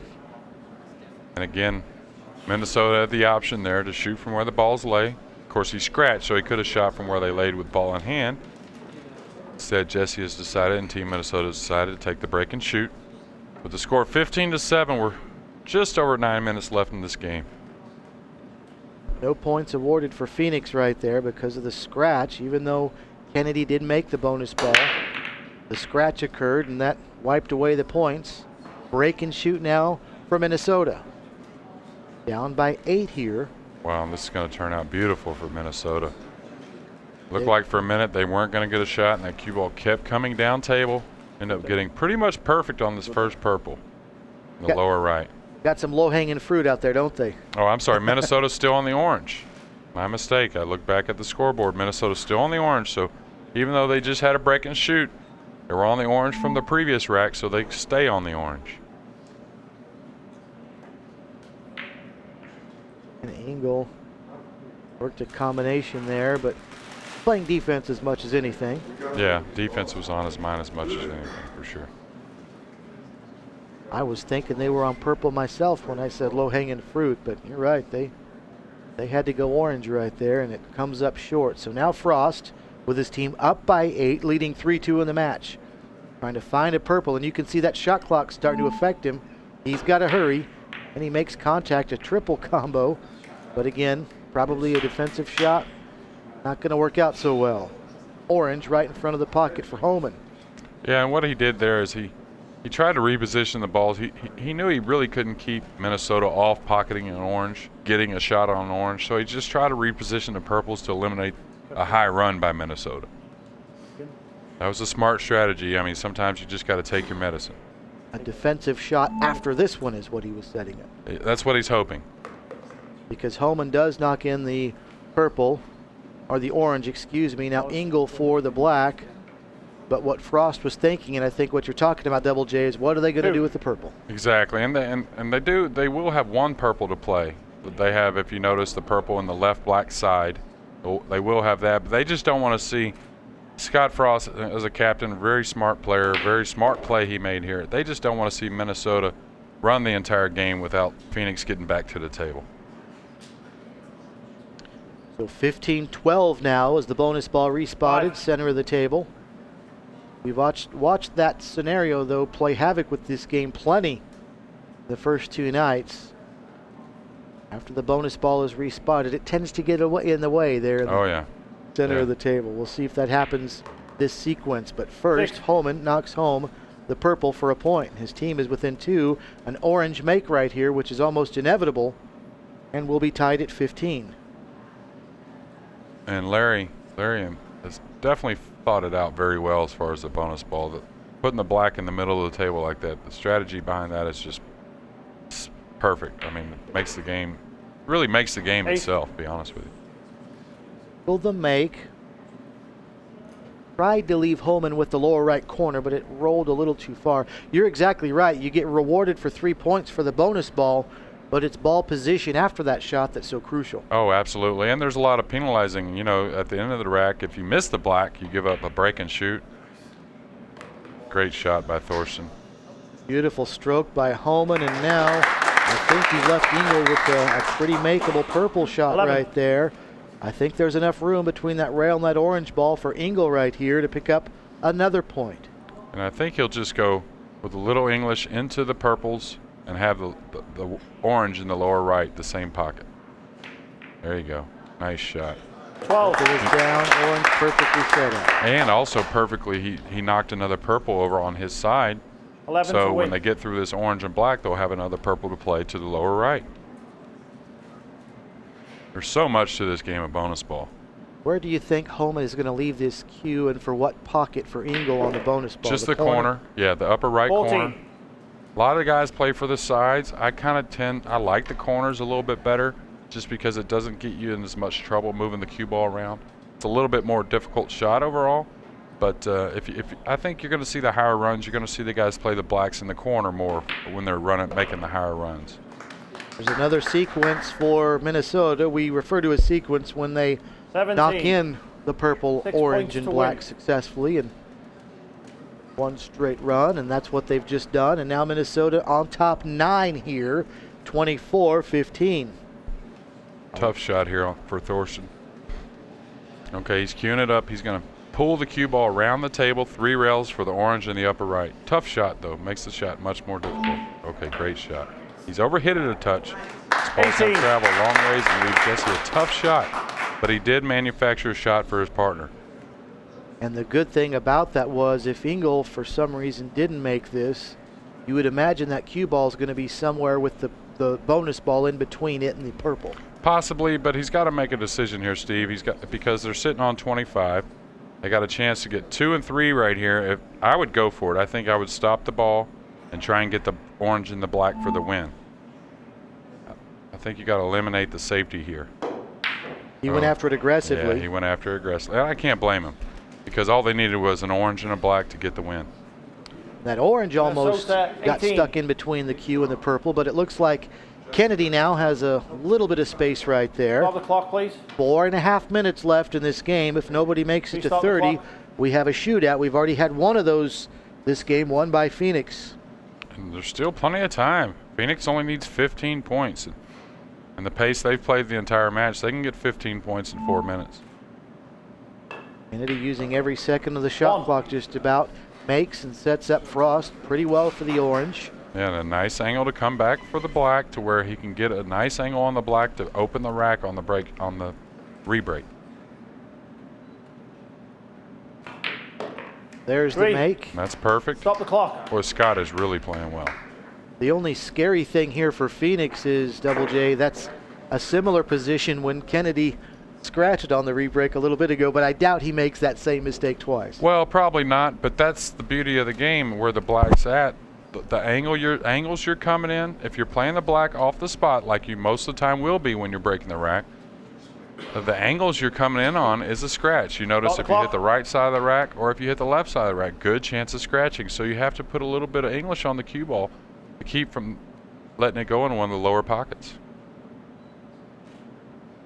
A little bit of draw would help, but you don't want too much. You don't want to draw off the rack all the way up table. So you put draw, that's the problem with draw. Possibility of coming back in one of the other sides or corners. So it's a very delicate medium draw shot. And it's going to take the guy some time to get it 5 down. points to win. Two tough breaks for Kennedy. Start the clock. Scratched on the re-break in the lower right corner, and that time in the side pocket. And now big advantage Minnesota here. 3 makes, and they've got the 2 points. I think that They need to look a little closer here. Yeah, that's the correct shot, I think, peeling that orange off. Timeout. Thorsten Hohmann's going to use a timeout right here. If you notice, they only need a 5-point sequence to get a 2-point victory before regulation ends, and to grab a lead before halftime here, Steve, at 4-3, excuse me. And a good time to call a timeout because you can then plan out your next 3 shots. Yeah, and I'm not Because so sure if a target is really needed here. They only need 5 points.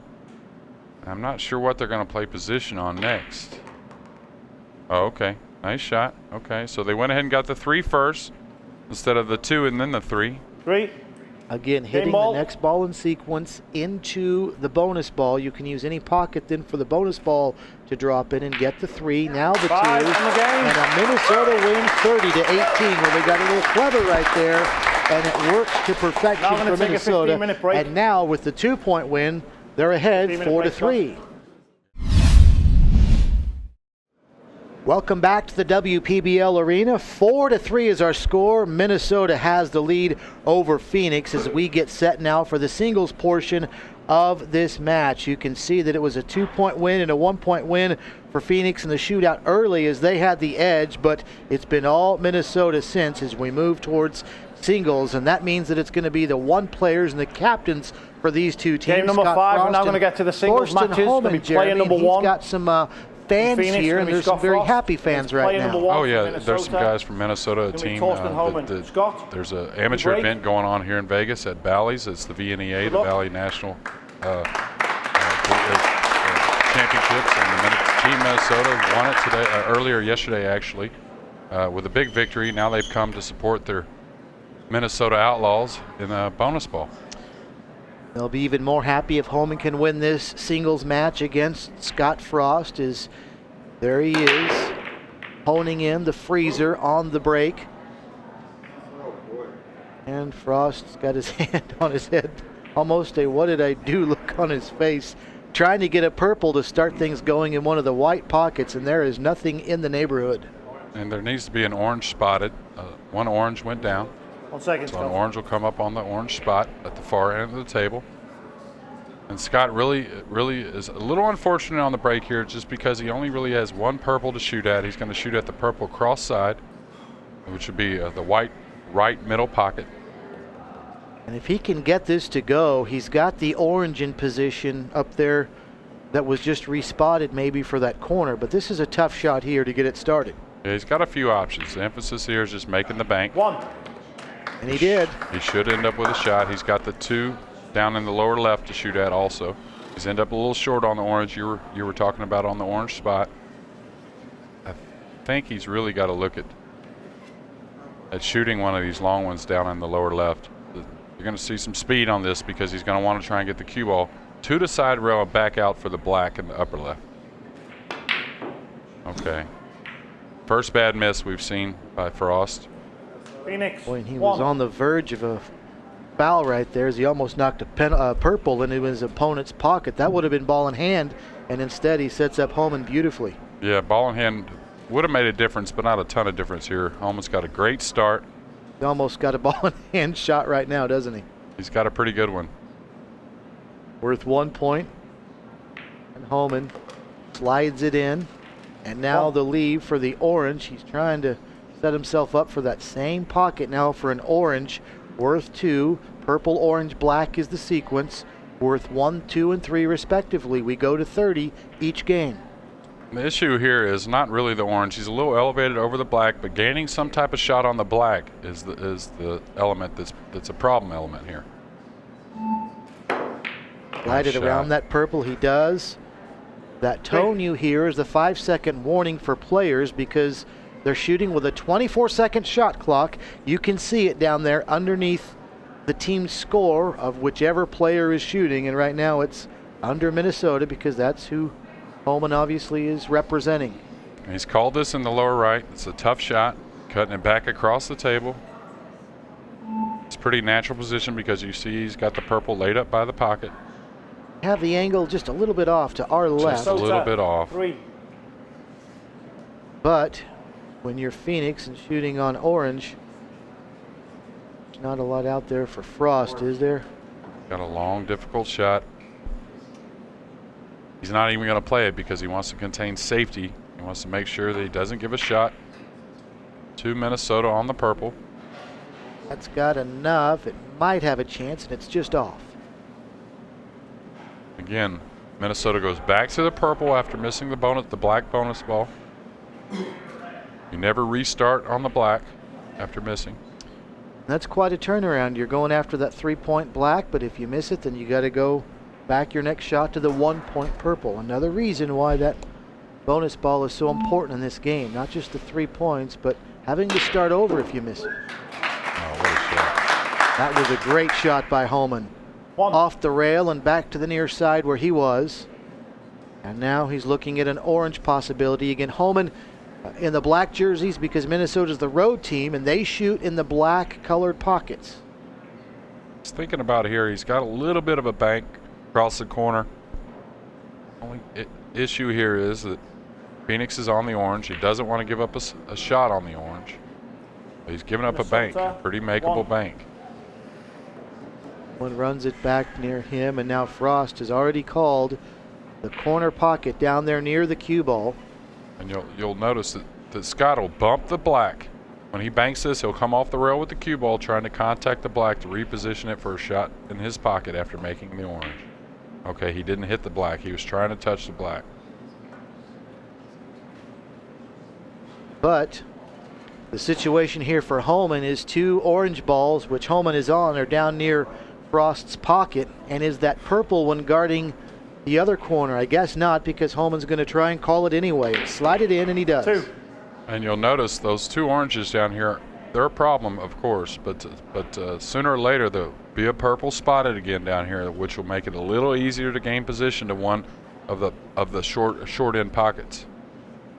So the black worth 3, and to give Hohmann a 9-1 lead, and he's true on it. Now goes back to the purple, which is obviously just about a gimme from this angle.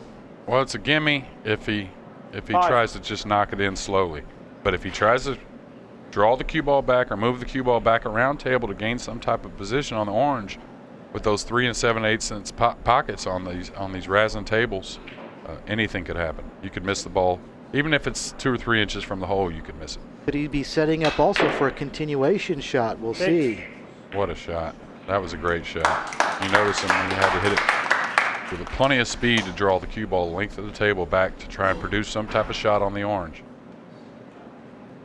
So a 10-1 start as Frost is hoping this run by Hohmann will end soon, but Thorsten on a pretty good rally right now, up by 9 and looking for 2 more here if he can make an orange.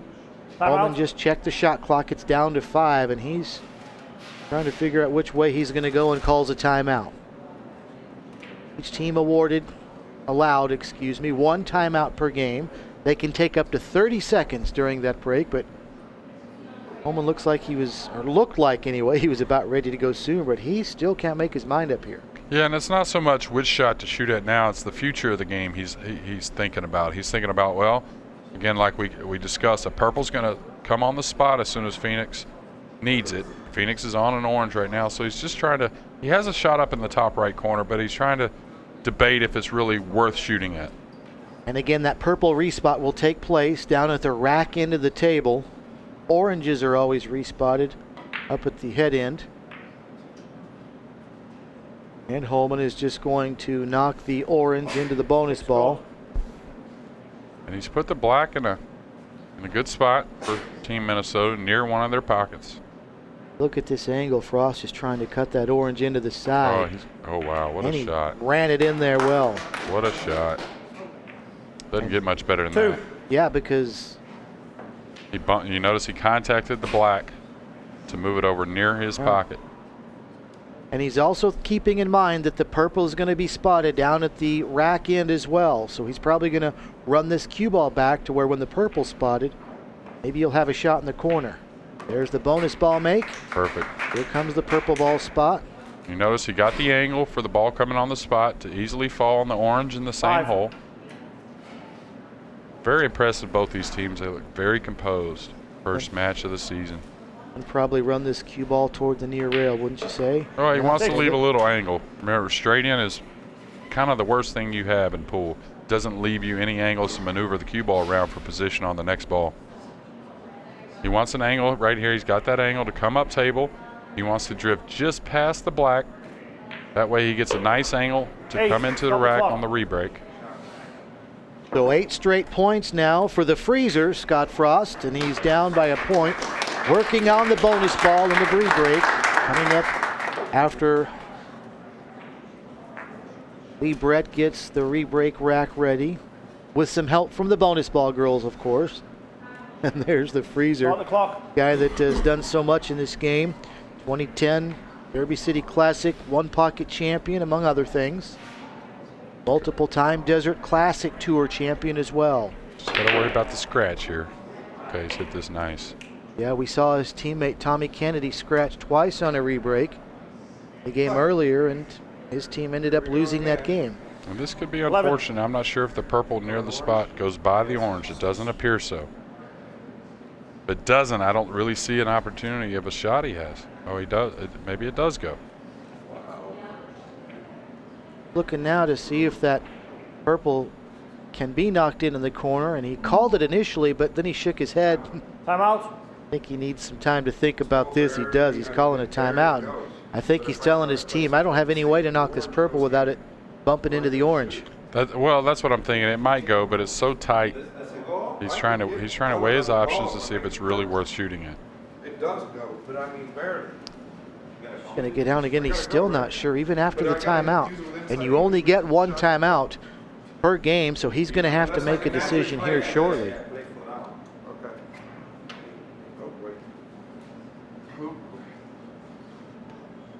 Still looking around. Pressure shot here. Just grab the lead, 12-10. Wow. Nice shot. That orange did not move. It wasn't phased at all. No. You know, you don't need a whole lot of room to get them by sometimes, but you know, when you're looking at a 3 7/8 inch pocket and then you only have half the pocket to shoot to, looks pretty tough. And he's gotten a perfect angle to just slide over for the black and the right white middle. He's going to run this cue ball over 14. near the side pocket where he'll have a great angle with the bonus ball worth 3. And now that's 14 straight by Frost, and now the things are setting up here where Frosty could really go on a nice run. Yeah, he sure could. He's got options now. He's got to make a fine decision on which way he wants to go. Going to go ahead and take this purple down in the lower left and come across for the orange in the same pocket. 17. This is a critical game in this match, isn't it, Double J? Because it would be worth 2 points and his team would be ahead. If you give up the 2, then you're down 6-3. Yeah, and it'd be great for, you know, he'd filled the captain's job to get his team back on with the lead, coming off the halftime. The purple goes down worth a point. Phoenix by 10. Both teams now working on the orange ball, but it's Frost with the advantage, and he holds serve as he 20. knocks another one down. And he's very impressed with Scott that he's got the speed of the table down cold. This was 10-1. Hohmann from Minnesota was in command, but it's been all Scott Frost this turn, and he just knocked down the bonus ball, and now he's one sequence away from capturing 23. the game. A purple, orange, and black would equal 6. That would get him to the 30. And he's just got to make sure he's got a pretty easy shot here. He's just got to make sure he gains some position on the orange. He's going to try and hit this with a low left spin, go around the orange, and then back. Oh, wait, I don't know if he got enough there. That's not what he wanted. Okay, he's lefty, which is real nice here. If he was righty, he would have to be getting the bridge. He's lefty. He's going to try and make it over a 90-degree cut to the lower left. Probably shot of the match here.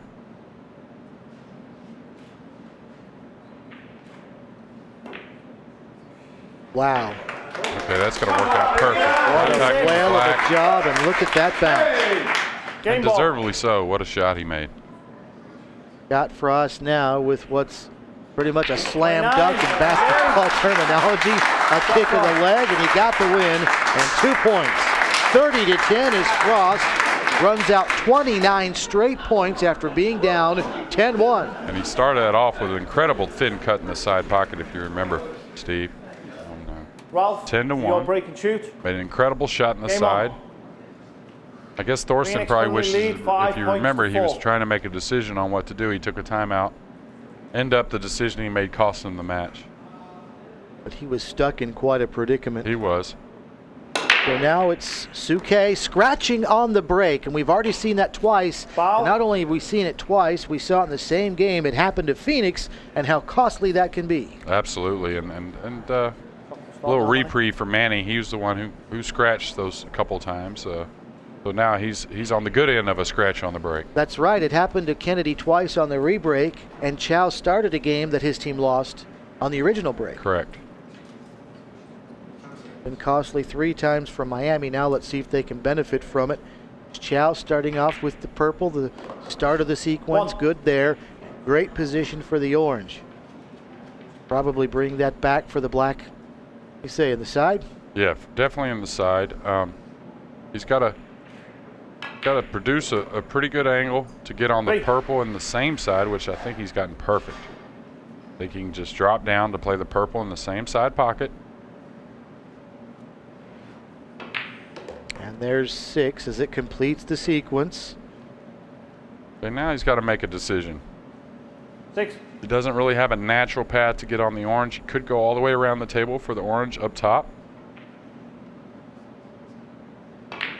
which is what he's doing. 7. Perfect speed. Look what he's left for the orange. Again, he's got to make some type of solid decision on where he wants to get position. He's going to get on the black for the side pocket, it looks like. Wants to stay on that side of the black a little bit. That way he can fall down for one of these purples. He's already visualized where he wants that cue ball to stop. And that's 9. fairly close to where he wanted it. Now he can angle that bonus ball in and start concentrating on purple.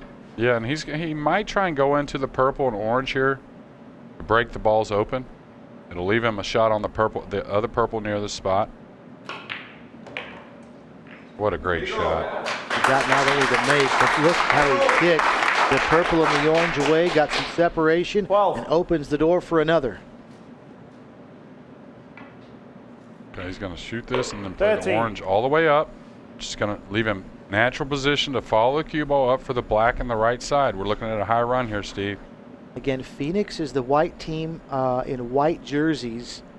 So if you're new to the game, that means they're using only the 15. white pockets. That's the way bonus ball works at this level. The amateur version, you can use all 6 pockets. Heck of a game when you only have those cut in half for you professionals. Yeah, absolutely. We like to have them all, but in the great game of bonus ball, you only have half the pockets. Now Chow is looking at the bonus ball. Timeout. Got a pretty favorable angle. Is he going to use a little overspin here to set it up for the purple? Is that what he's thinking Yeah, and about? that's the dilemma here, Steve, is it's not so much pocketing the black. He's trying to keep the run going by producing some type of shot on the purple. Okay, not bad. Gonna have a thin cut, or he can play a bank. Probably the bank cross side is the shot. 18. That way he can fall on the low rail and then bank the orange as well. For 1 point, but more importantly to keep the streak alive and also the possibility of a shutout, but he misses Phoenix, the shot. 18. Still a great run. 18 straight, and Bouquet, not a lot out there. He's going to call it back right corner, but probably he's got some defense in mind here as well, doesn't he? Oh, absolutely, yeah. The chances of him making this are about 2 out of 10 maybe. So he just wants to make sure he plays it back to his side. Doesn't need that though, Ooh. Steve. Wow. Just missed the scratch. That would have been ball in hand. Then we really could have been looking at a shutout possibility. Instead, Chow has the turn again, and it looks like he's going to call a continuation shot here. He just tapped that corner in his low pocket there. Purple's up next. Knock it into the orange, into your opponent's pocket. You keep your turn alive. Well, I thought that's what he had done. Instead, he's going to run that purple over to the white pocket. Just protecting his lead. And if he didn't make that continuation shot you were talking about, he would leave possibly the purple in front of Minnesota's hole, one of their pockets, or a continuation shot for Minnesota of some sort. UK wants to bump this. Got to watch out for the scratch here in the side. It's been there for a long time. Flirted with it last turn, and that time pays the price as the cue ball drops home, and now it's ball in hand for Manny Chow. Start the clock. And even with ball in hand, this has gotten pretty difficult for Manny. Doesn't really have. Okay, he's going to shoot away from this. He's calling it in the upper left. Maybe not the worst time to give up ball in hand. No, absolutely. And that was one of the things Ralph was trying to do. He wasn't trying to make it, but he was trying to get it close to his pocket. And that might be one of the ball in hands you'll miss in this game, because you'll squeeze the cue ball behind certain balls. When you get that close to them, it's easy to miss the ball. So. Well, Ralph would just like to have a decent opportunity to make here, but Chow has not left him with much so far. Osuke is going to play a couple of rails and send it back toward his pocket where the orange and the purple are. Annie, I think, was hoping that purple was going to bounce off the rail a little bit more. Well, he's going to bank this back down table and maybe get a snooker with the orange. And try and get a snooker on the. There you go. Great shot. Good.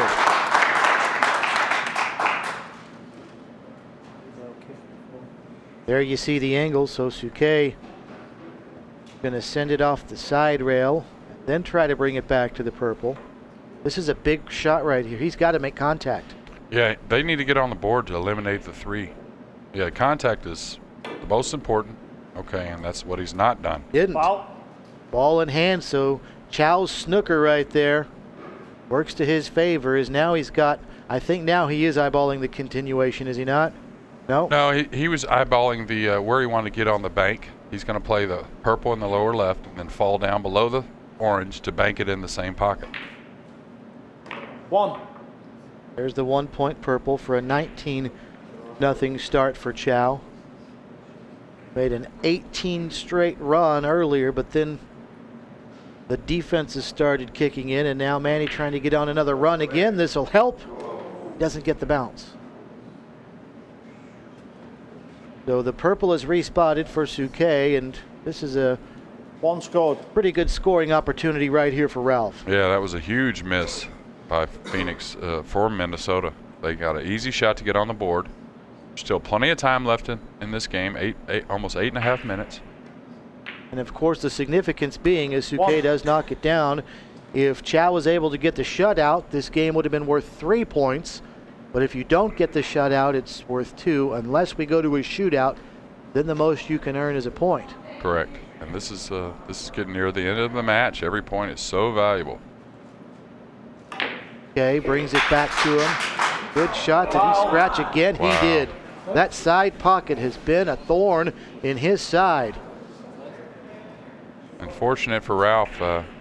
You might not ever see this again. I think Ralph's pocketed one. He's got 1 point, so he's lost the cue ball 3 times in a pocket, but he's only pocketed another ball for 1 point. So you don't see the cue ball going near as much as the object balls when Ralph's shooting. 2. Stop the clock. But it does lend to show how difficult this game is. Oh, when yeah. You see guys like that, and Ralph Suke, all the things he's done, and great of a player as he is, but between re-breaks and some of the other situations you find yourself in. Yeah, and great game of bonus ball, you're always trying to create. You're creating new shots. You're creating different angles and bank shots. Sometimes you have to let the cue ball go. You don't have total control of it because you're playing the object ball to a certain part of the table. Is this just about the ideal angle for a re-break? That's pretty good. Not on the rail. Okay. This might have ended up kind of unfortunate for him. Got to look. He's got a shot in the lower left. It's a difficult shot. Start the clock. That cue ball just now stopped spinning. Gonna run it off the rail and bring it back. Talking to Scott Frost about the leave. Worth a point. Putting him within 5 of a win. Andy brings it home. Battled around in those corners and dropped for his 25th point. And if you notice, he was drawing the cue ball back because Minnesota is still on orange from the previous rack.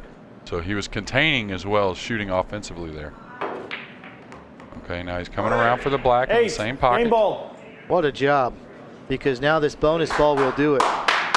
You get 2 for the orange and now 3 for the bonus ball and the win. And Manny Chow does it in a high five from his captain and Tommy Kennedy, and a 30-1 win for Manny Chow. Yeah, very impressive, Manny. A few unfortunate breaks for Ralph. I consider the scratch on the break his fault. You know, the scratch on the bank was a little unfortunate that he drew the cue ball across the table into the side, but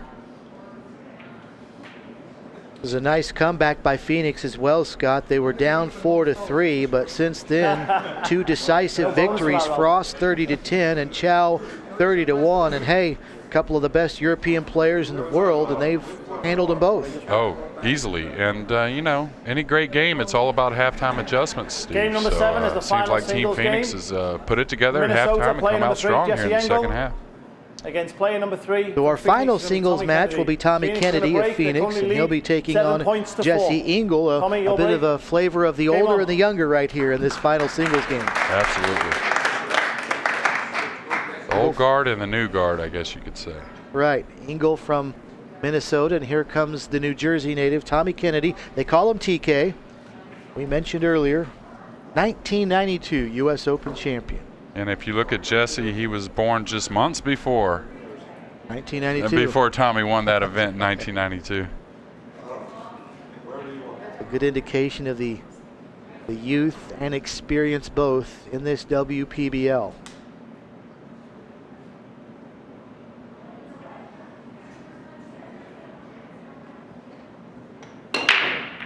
Kennedy starts with the break and shoot.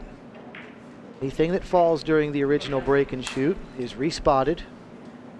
Now TK will take a look at what he's left himself for a purple. That would be not much, Steve. That bonus ball is kind of in the way of some of the help he was looking for. It finds its, even when it's not on its spot, it finds its way in the way somehow. Tommy's looking at that purple over there across the table from him, and he taps it looking side, and well, he stopped it in an ideal spot but couldn't get the make. And he was trying to contain. He was trying to come back across the table, not to leave Jesse this purple on the side to get started, because Tommy really had a low percentage shot. Probably make it, you know, 1 out of 10, 2 out of 10. But it was still worth shooting at to try and score because he was playing a two-way shot, hopefully. So now Jesse Engel, who's had a good long rest. Engel ready to shoot. There's a 5 seconds buzzer. He can't bring that one to the side, but these third singles players have had a long rest because of the intermission, and they've watched 2 singles play matches before theirs comes up. Yeah, that makes a difference, but the good thing about it is they watch really good pool. Well, you know, which it makes it more difficult sometimes when you're watching, you ain't got to play in a while, and the other guys are struggling. But they've seen some really championship bonus ball. Should be getting them in stroke, even from the sideline. And the rest they got was the same for each of them. It's not like one got a longer one than the other, but still sometimes kind of tough to get back up there and get going again. And right now, TK is getting some instruction there. You see it from his captain. There's a little bit of a pressure on the 3 when you've watched the first 2 win their matches. Oh, absolutely, absolutely. That's the team aspect of the sport. That's different. I mean, you're not just playing for yourself like we normally do. You're playing for a team, and you're playing for a city. You're playing for the entire group of bonus balls. I mean, this isn't easy. Mentally, this isn't easy. You want to finish off that trifecta, but a tough shot there for Kennedy. And seen a few shots now into this game, and no points yet. Haven't been many scoring opportunities, but it looks like Engel may well have one right here. Yeah, he's got a really easy shot to get the run started with a scoring 1 on the purple and the left side. Not a lot of options for the oranges. He's got a shot on the orange, but the black is on, definitely favoring Phoenix on that side of the table. So Engel sends down the first point of this game with the 1 point purple. Now the orange worth 2. Let's see, he's going to shoot this. I think he's going to shoot it pretty firm. He's going to shoot this orange in the upper right. The cue ball is going to go into the purple and possibly repositioning the black. The purple might go into the black. Former Wild West 8-ball Open champion. Worth 2 points here. See it, contact of the black. He was trying to get it to knock it over a little further. Doesn't really have much of a play here at all offensively. 3-0 start for Jesse. Yeah, and he's going to try and keep Tommy. Tommy struggled with the first 2 shots. He's going to try and make sure not to leave Tommy anything easy to get started.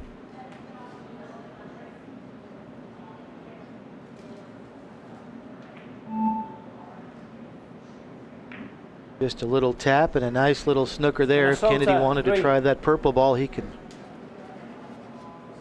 Well, it looks like he's got a slither of hope. From this angle, I didn't think he did, but he must have room because he's going after it. Yeah, he's not really going after it offensively. He's going to try and play a containment shot. Try and get him back on the black.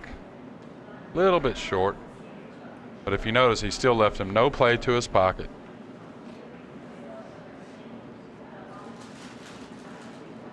That's the position you want your opponent in, right there. Looking that funny funny position with their neck, trying to peek around the ball to see what they have. Almost like the golfer that's plumb bobbing with his putter. A little bit, yeah, but discourage plumb bobbing. Right. Jesse's going to use a timeout right here, and he's still doing some of that squatting and leaning and peering and that means you've pretty much done your job if you're Tommy Kennedy. Good job defensively by Kennedy here. Folks, don't forget you can purchase the entire WPBL TV season on WPBLTV.com by going to our store. Click on the link and buy the package for $169.95. You can get the whole season live in streaming video and audio. Only his wallet, Nathan. That was a nice shot by Jesse. He didn't have much, but he Only his wallet. tried to reposition the balls to where when he does get a shot, that hopefully they'll favor him. Kennedy now looking for a continuation shot, it seems. Yeah, he's going to shoot the purple on the orange and stop right there for position on the purple. Purple. Nice shot. Great shot. Purple next in sequence, so you can bang it into another ball into your opponent's pocket to keep your turn alive. And now set up for the purple in the lower left corner for his first point of this game.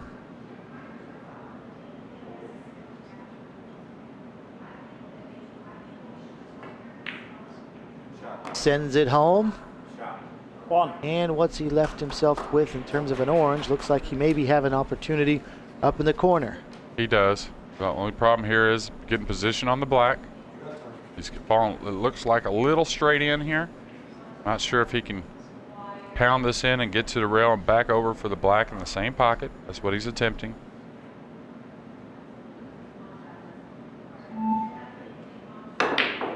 Yeah. It's a tough shot. There wasn't much angle there to move the cue ball the way he did. You notice he got the cue ball how he wanted, but suffering missing the ball trying to do that. So now Engel surveys the table. He's on purple, leading 3-1. He's going to send this one, or at least try, down to the near corner.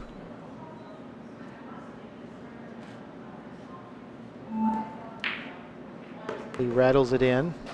And gets a good bounce for the orange. Yeah, but he doesn't want to be falling on the rail. We discussed it earlier. The rail's the toughest place to shoot from, and it's the toughest place to put English on the cue ball from. So he's got to get all the way back down table for the black here. But while he might well make the orange, what's the leave?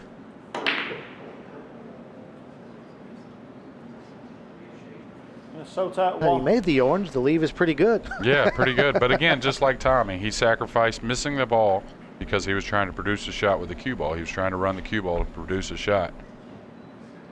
I think the best thing overall is not to try and lead the table on misses. So Kennedy now can pull within a point with a make here on the orange.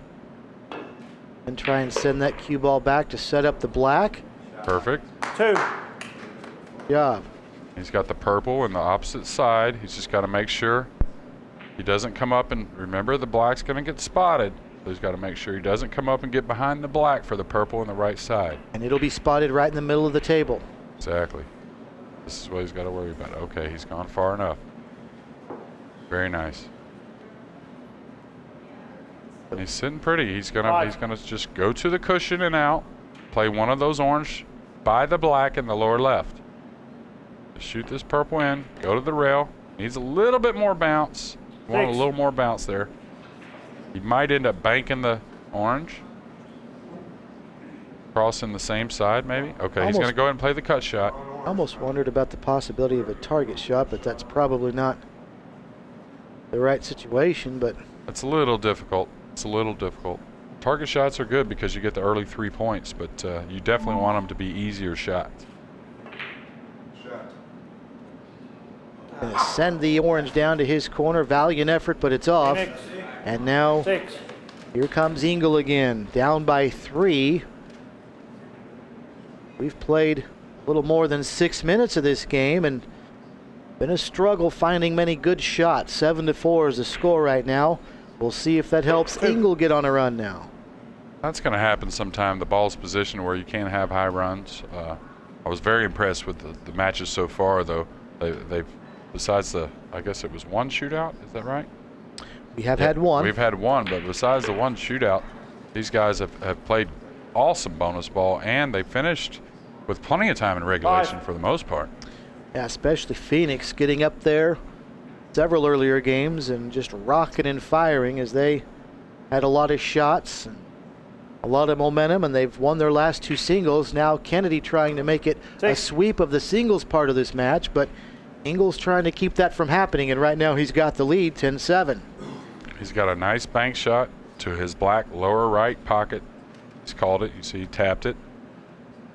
Going to try and come up table to gain a nice shot on the black to open the next rack. Oh, he missed the bank. Okay. He also laid it in front of Phoenix's hole, Mr. Kennedy's hole.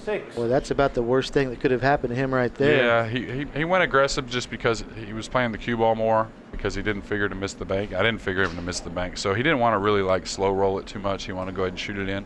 And I think that's the right play. He just missed it. Almost the consequences of a ball in hand, because there's the orange ball, and now Kennedy's looking for the black and the rebreak, and he rolled the cue ball just by to have a shot to make the black and then connect the rack. And he's got to make a decision here. I believe he's going to go ahead and play it into Minnesota's left black side pocket, but remember, they have to open the rack. Let's not forget also that 2 times Kennedy has scratched on the rebreak already this match, so that's got to be in his mind as well. Absolutely. When you send the cue ball off the black here, back into the rack, you want to hit the head ball. Say you hit the 2 purples on the side or even the orange on the corners, that makes the angle for the scratch a big possibility. See, when you hit the side of the rack, you have to hit the head ball of the rack. You still have a possibility of scratching. But if you hit the side of the rack on either side coming from that angle from the middle of the table where the black's at, you're going to scratch a lot more than you think you would. Page just pounded his stick on the table like, what do I do? There he is, kind of bewildered about that rebreak. But he's down only by a point, 10-9 here. He's getting some encouragement from his captain right there, the freezer, and now we'll see what Jesse Engel is able to do. And now, even though Minnesota's given a break and shoot here, they're still going to remain on the orange.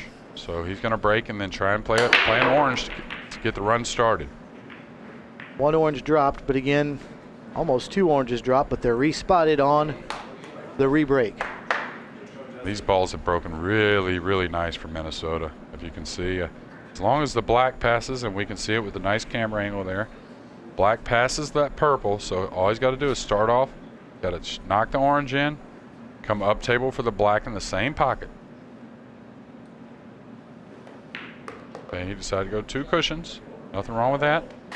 This could be a potential 21 and out here. The balls are laying really nice to get a lot of points. This will give him 15, halfway to 30.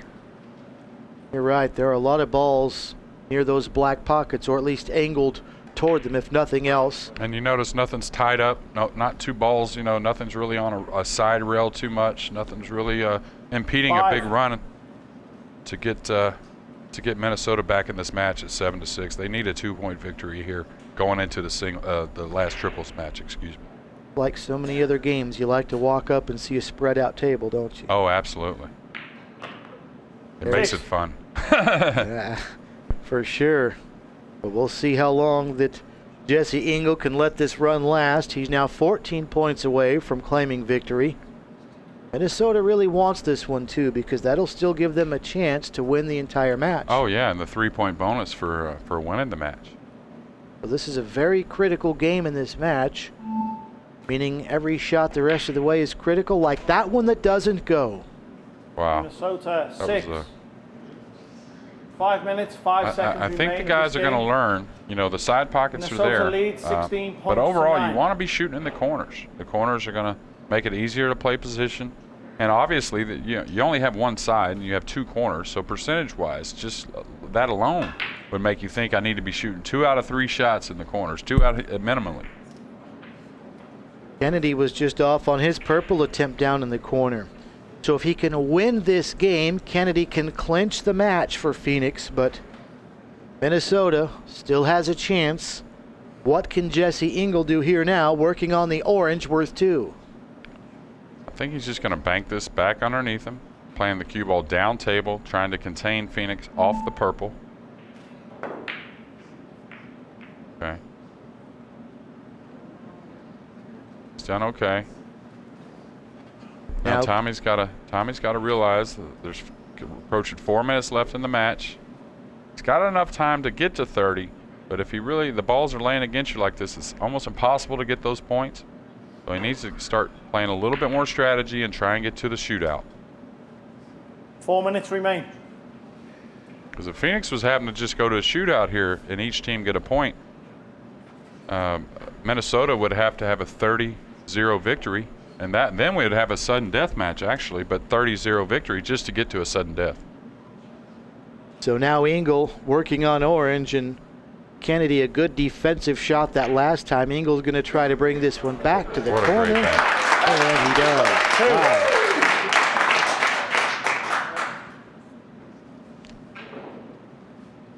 Jesse had an opportunity earlier for a nice run, but just couldn't quite convert on a critical shot in the side pocket. Now he's going to try to get on another run, working on the bonus ball right here, worth 3 points. He's got to knock it into a black bordered pocket. And he didn't really have any shot, so again, he's trying to contain. He's left Tommy no offensive shot, besides a crazy one maybe. I mean, he's going to bank this cross corner, but the chances of making are kind of slim. Not really a whole lot of position to gain if he does make it. This one is going to be just a little bit off. Leaves the purple hovering around his pocket, and now Ingles. And again, he's leaving distance. Distance is as much defense as we have in this game. Makes the shot, any shot you're shooting, that much more difficult. Even if you're playing a simple safety, not shooting at the pocket, still makes it that much more difficult having to move the cue ball that length. Ingles has called this to the pocket to his left, all right. And I don't know if he's got earplugs in or not, but Jesse sure does let the clock go down to the buzzer a lot of times. So that the little 5-second indication must not bother him at all.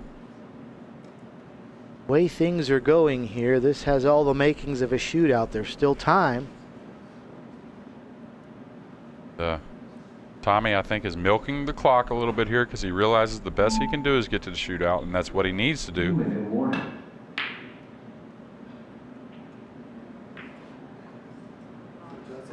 Well, that's a little unfortunate that the purple bounced up. Yeah, Ingles eyeballing that purple down there in the lower right, and it looks like he's got enough room to slide that one in and then maybe start another little run here. Yeah, I think I would come up for the bank on the orange cross side after this.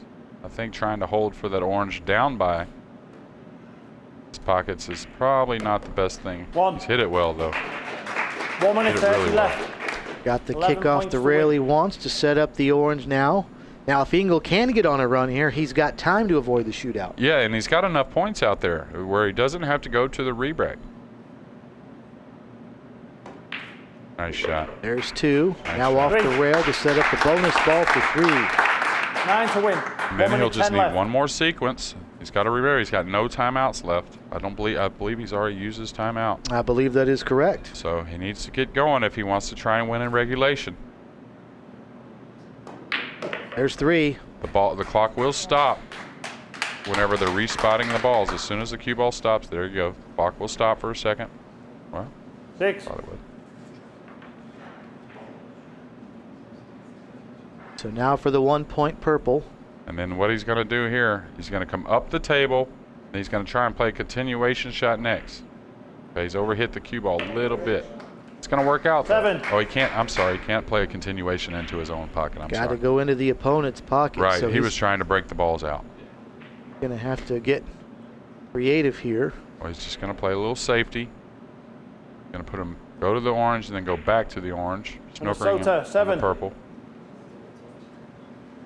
And Kennedy may have an angle to at least come off the bank and back off the purple. I'm not sure if he can hit it head on or not. From that angle, it looks like he can. I'm not sure Tommy even really needs to shoot here, unless he thinks he can score. I think he should just let the time run out and then shoot at the end. Now he can shoot to try and score. Shoot out. He wanted to wait long enough to shoot so that Engel wouldn't have a chance after his shot. Absolutely. Even to get more points. Engel wouldn't have had a shoot chance first, really and the to get shootout, out, you need to score at least 16 before points. regulation, to get to 30 before Otherwise, regulation. Minnesota will but win still, 1 point for winning another the 2 shootout. points, another 1 point, that makes the shootout that much more difficult for Phoenix. So smart play by Tommy. Even though he struggled this particular game, he kept his composure, used his head, got himself to the shootout. Now we can see if he can get a little reprieve. Second shootout of the match. Tommy Kennedy, because he's behind, will get to break and shoot. He's got to run it all the way past 25 or he will not get the point. Got to talk to that cue ball. Scratch on a break is a loss. Boy, he just Minnesota win in the shootout and buy win a 1 break point. on a break and shoot. That's the 4th time he's done that today. Maybe it's just the 3rd in 3 different pockets. Scratching the lower right, the upper right, and the side pocket, I know. I think his teammate Manny Chow had one of those as well. Yeah, Manny's had 2 scratches. He scratched on the break once, and he scratched going 2 rails on the side. Tommy had a few unfortunate scratches off the break shot, the re-break, coming off the black. And then there a devastating scratch on the break in the shootout. And that cost him the game. So it's now 7-5. Minnesota gets the 1 point. And now Minnesota, with a 2-point win here, can tie for the match. Minnesota can find a way to get a shutout here and get the 3 points. That would actually end up being like 6 points because they'll also win the match. Get the extra 3. Absolutely. And they need 2 to go to at least sudden death. So they don't need a shootout.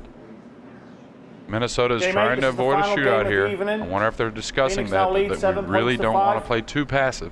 But we want to play a little bit more aggressive. Shutout, they'll win 3 points and win the match. Fortunate, it looks like, for Phoenix, Minnesota. now the order's going to change. It's going to go 3-2-1. Okay? Tommy, you were going to shoot I believe first. it's Manny, you're going to go Minnesota's second. break. Scott, you're going to go third.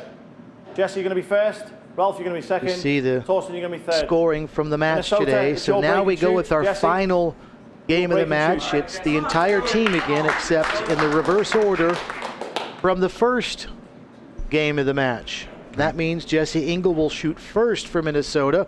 In the first team game, he shot last. In the scenario they're under, this is huge that they get to break the balls, because I really believe that they've decided to probably play this game aggressive.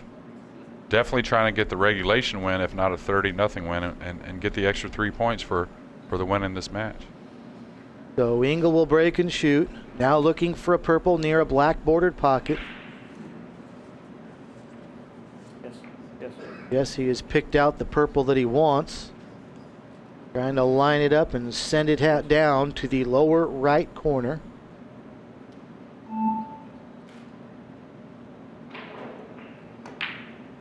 Does. It's Great a little shot. kick off Great the bonus shot. ball. 1. And so now here's Ralph's okay. Ralph is looking up the other corner. He's got a little bit of a thin cut on the orange here to the upper right. Not too difficult. He's just going to come 1 rail back for the black in the same pocket. Great shot. Then if you notice, he's got a purple on the right side rail that he'll shoot after Thorsten makes this black in the upper right. His natural position is shoot the purple in the lower right. Hohmann sends it in and sets up Engel now as they complete the sequence for 6 points. This is where they have to make a decision if he's going to bring the cue ball back for the side, the opposite left side for the orange, or if he's going to go across the table for the lower right. He'll probably come back for the side. That's going to work. It's going to leave Ralph enough angle to come around, probably for the black and the same side.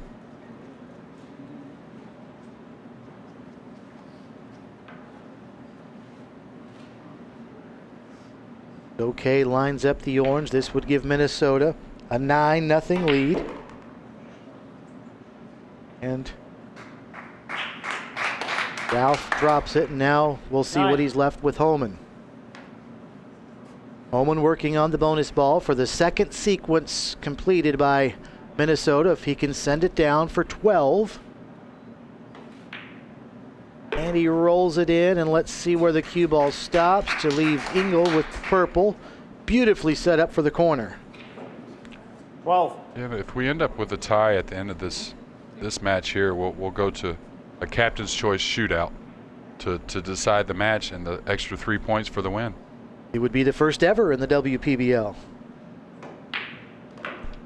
So there's Engel dropping down the purple. 13. Okay, and the reason why he's done this, if you notice, Phoenix is still on the purple. So I would be surprised if he shot at this. I think he's supposed to just bump against the orange, seeing as how they need a 30-point victory to snatch this away from Phoenix. I think he'll just bump against this orange right here, try and play a solid safety. Minnesota 13. That's exactly what Ralph does, and look what he's left with Tommy Kennedy now. Phoenix is working on that purple.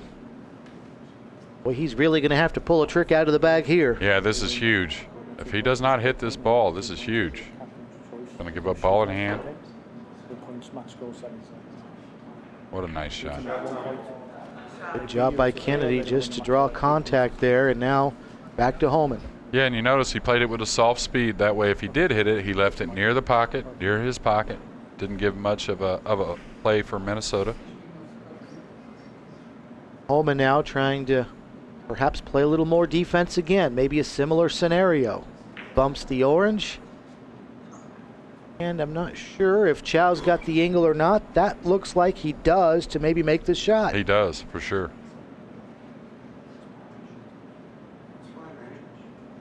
He's over a couple times. Now he's gotten back up to reset. Now he's ready to avoid the shutout.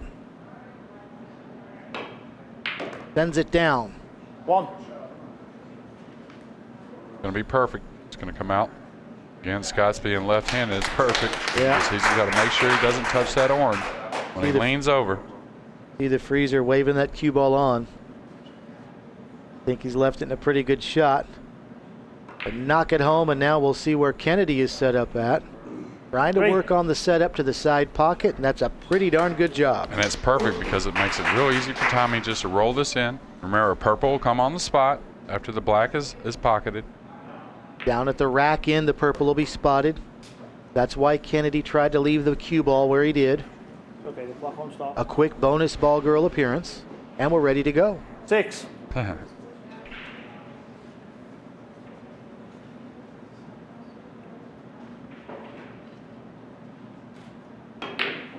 Oh, wow. Ooh, tough Big break miss. there for Chow. And the cue ball. Foul. Devastation for Team Phoenix. That's a really bad Phoenix break right 6. there. If Minnesota win the game, Well, in advantage regulation, Minnesota we will have now, a and we captain's could very pick well be looking shootout. at the captain's shootout now because they're up by 7 here. They get to 30, then we'll be tied at 7 apiece. You know, Minnesota's playing short position. Try and shoot the orange in the lower right.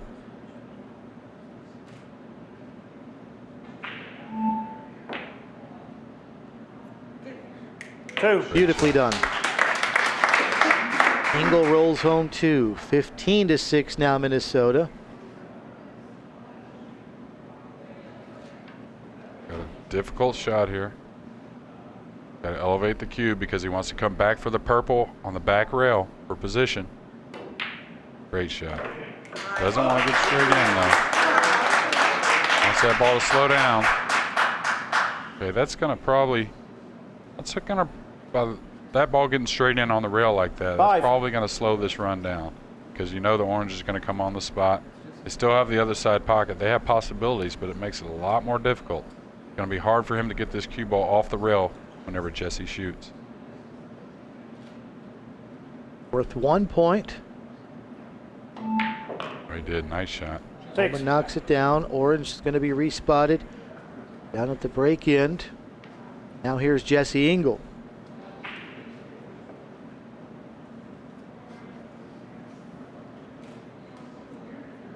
See the angle Jesse's got as he eyeballs that side pocket. Soft little touch, strokes it, and leaves a nice lead for his teammate to finish off the sequence. Got a perfect angle to go into the rack. We got a dress for Ralph. You know, watch when Ralph shoots this. He's definitely going to try and hit the head ball. He's going to try and hit the head orange.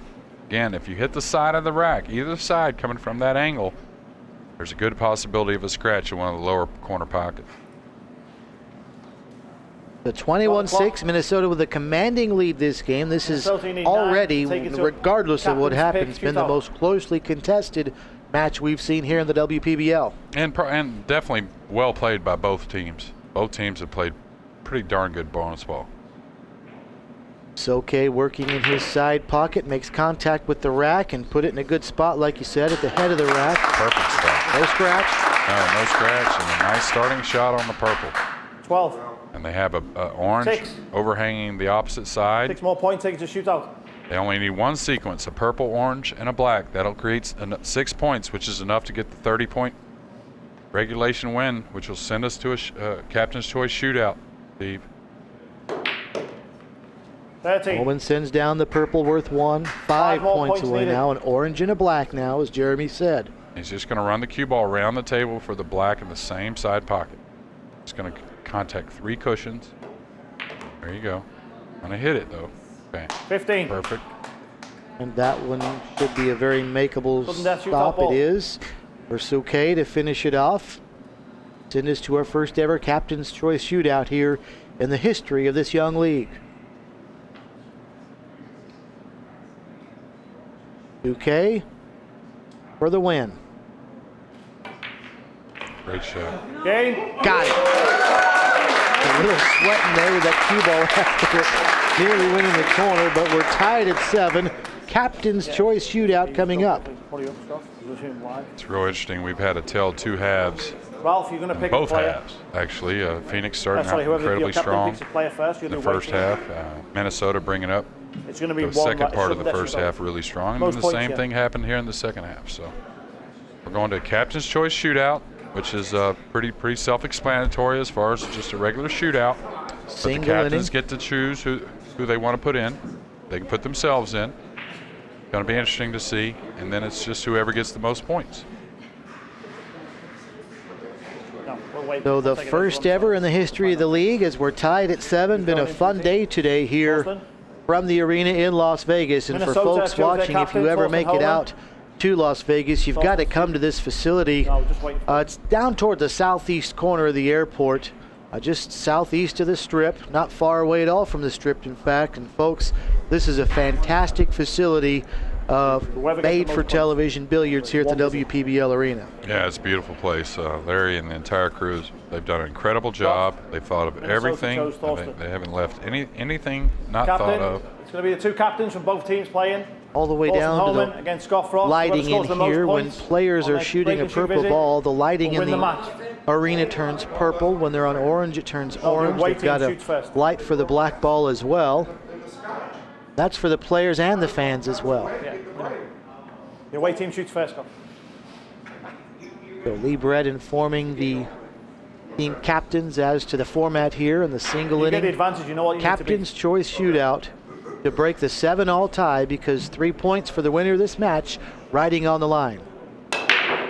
And both captains have chosen themselves to shoot the shootout, which is really interesting. They must be feeling good. And as far as the Phoenix team, Manny and Scott have played really well, so I could see them picking either one of those guys. And it's probably a toss-up between anyone on the Minnesota team. So first shootout, the Captain's Choice shootout we've seen, and both captains are taking charge. So Hohmann now breaking and shooting. He's got a great to get started here. He's got a great shot. Easy shot on the orange. He's going to have to come back down table for the black in the upper right. In this situation, I think it's nice to know how many points you have to have, but I think I would want to go first. I think I would want to put the pressure. You set the tone. Exactly. I mean, it's nice to know if the guy going first, if you're going second, and he broke, and it was unfortunate, he only ended up making 3 points maybe. But then again, you still got to do the same thing you were going to do no matter what. You have to break and get a shot, and you got to knock the balls in. It's a big shot here. For 3 points on the bonus ball to the corner, and it goes. And needs this ball to slow down. This ball to slow down a little bit. Got it right up against that rail. The shot wasn't as difficult, but you wondered what the leave might be, the way the balls were sitting out there. Yeah, and I think he definitely planned on coming down for this purple. You notice it's only 4 inches off the rail. It's just a little bit unfortunate he fell right underneath it. Just because the shot's not that tough, but he's going to have to turn the cue ball loose a little bit. Nice shot. That's 7 now. He's got a very makeable orange ball up in that upper right pocket for 9, and the bonus ball sitting right smack dab in the middle of the table, so very likely scenario here to see Thorsten continue this run. Yeah, he should just come 2 rails out for the corner. He decided to play for the side. Can't really fault him. But you start trying to let the cue ball travel a lot, and he could have just come out 2 rails for the lower right corner for the black, and then he could just stop his ball and have the purple on the right. Still worked out fine for him. Now 3 points to get Hohmann to 12. And that one calmly knocked home and set up beautifully for the purple, which would be for 13. 12. He's got a natural shot to knock this purple in the upper right. Putting a little low left English to screw the cue ball back to the left. Bring it for the orange in the same pocket. 13. Wants to get off the rail though. Does just enough, perhaps. Still, you'll notice once the guys get the table down, all the top players in the world, that's one thing they do. They make sure that cue ball's off the rail. They don't want to be cut off from hitting low English or left English. They want to have the entire cue ball to be able to hit. So once they get a little more used to the table, you'll see the cue ball getting off the rail a little bit more. Nice shot. And sets up another bonus ball on the side. 15. Got Frost watching. That's all he can do right now. And you can see Scott's nervous. He's got his legs moving a little bit over there. He's waiting for his opportunity. And he's wondering how many he's going to have to get. Well, it's looking like it's going to be at least 18, but this groove that Hohmann's in right now, it could very well be much more than that. Yeah, and a real solid choice it looks like Minnesota has made, Captain Thorsten Hohmann has made, putting himself out there. It's called a timeout here to think things over. Of course, there's no time here in the shootout, but it does stop the shot clock from affecting him, and he knocks home the bonus ball for 3 more. And that was a smart play there, Steve. He could have gone around the table, try to get a little better position, but he's already ran 18. He wanted to make sure he at least gets a nice look at this purple, not losing the cue ball off in one of the pockets or something like that, trying to create too much shape. So here he's got a nice little thin cut shot. Already running 18. This is a huge purple. And he knocks it in. Wow. Now he needs 19. A kick to get set up for the orange, and let's see if that can put it in spot position. It does. Almost bumped into that bonus ball a little too much, but it. And you can tell in the arena, these fans are starting to figure out what this bonus ball is all about. Stop the clock.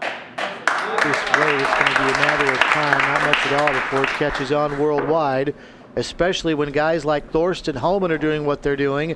A 21 straight run for Hohmann, and he's going to break and shoot for more. Yeah, and it's going to be interesting to see in these captain's choice shootouts to decide matches. You're going to see some incredible runs sometime. I mean, we're looking at a 6-month season, so. So Hohmann will now look to knock that bonus ball in the side pocket, then make contact with the rack. He does all that beautifully and mixes them up well. And he's got a couple of purples out there for the picking. Oh yeah, he's got some nice looks already. Now this is tricky, the spotting of that bonus ball. Notice there, because there's an orange sitting right in the center of the table. 24. So Yeah, we have different spots. If there's a ball impeding where the black or any other ball is going to be spotted, there are other spots on either side of the according spot. Say there's a purple say there's an orange near the purple spot that's impeding where every one of them has more spots to spot the ball. So. 25. Okay, he hit that a little bit weak, but he's okay. He's got the orange in the left side. He's trying to figure out how to produce a shot for the black. Hohmann trying to get the right vantage point to see where he can best knock this orange into the side for 2. That was it. Great shot. 27. Leave on the bonus ball could give him the corner.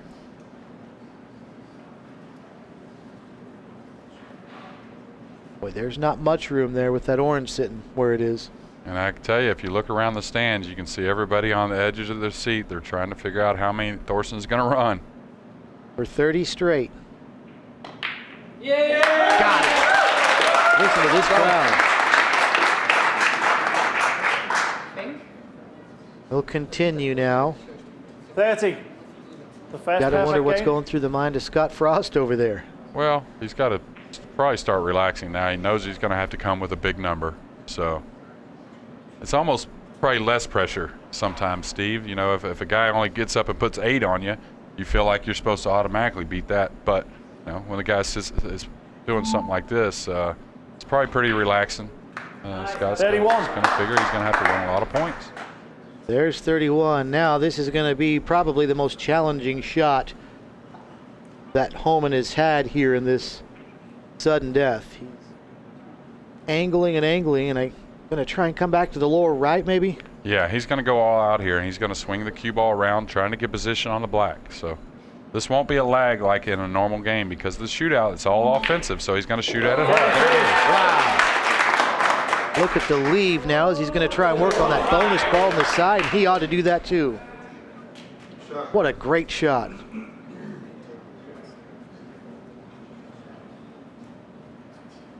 Well, I said it was the most challenging shot. He didn't make it look like it, did he? Well, we might be here a while, Steve, so. For 36. Good. Okay, he's dropping down for the purple in the upper right corner. He's got command of the cue ball right now. He's really playing incredible. 36. That is 6 straight sequences. And he's going to run this up table to play the orange in the left side. All the way down 37. and true. Now he's got the orange set up beautifully for the side. Will he stop it fairly soon and then go for the bonus ball in the lower right? It looks like he's going to contact the bonus ball no matter what. I think he's got to run into it. If not, he's going to play it in the same side. Okay, great shot. Wow. 39. You're looking at another rack here, Steve. He's going to shoot the bonus ball on the left side. He's got natural position. Just go up the table and back for the purple in the lower right. That'll open up a nice shot to shoot the orange in the lower right.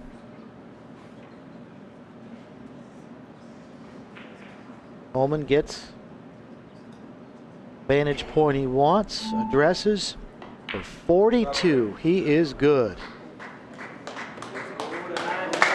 Look at that comeback. It just shows you about the game itself. You know, during 42. the regulation matches, you don't see the guys playing so aggressive because they know all the players can run all these points, so they play a little bit more defensive. So sometimes you think, well, maybe he should have gone for that because it's obvious what kind of ball plucking skills all these players have. But it's so devastating if you leave a shot for your opponent. 45 he's working on here if this orange one goes. 45. Wow. Stop the clock. He's going to want this to slow down a little bit. He doesn't want it to get on the rail. He's still okay though.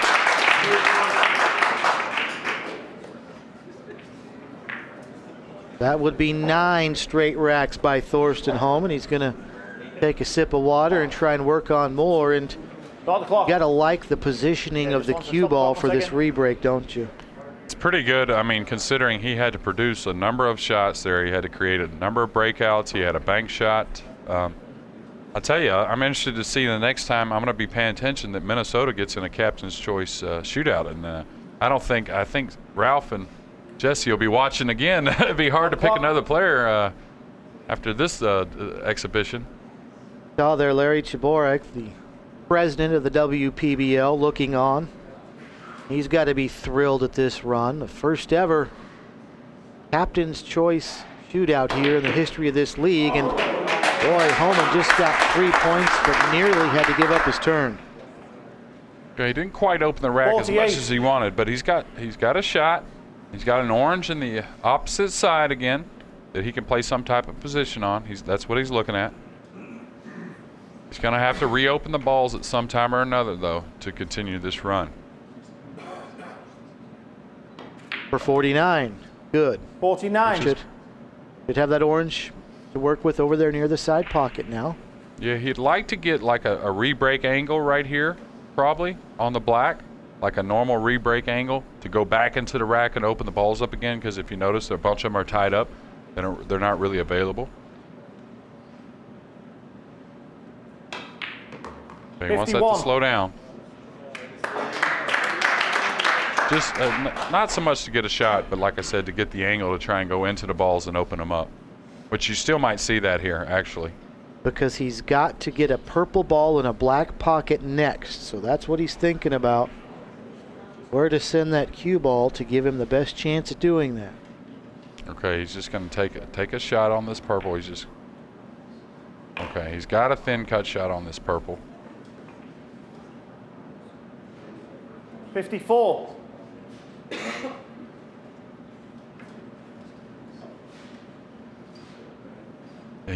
He's calling the bank, the long rail bank in the upper right. That re-spot of the bonus ball almost impeded that path, but it doesn't. He's got room. Can he do it? Wow. He does! Unbelievable.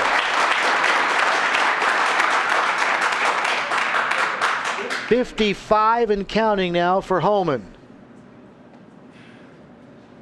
Now for an orange. Going to try and knock this in and play for the purple. 57. 57. He's playing for the black. Now the bonus ball for 60. That would be 10 racks. 10 sequences, I should say.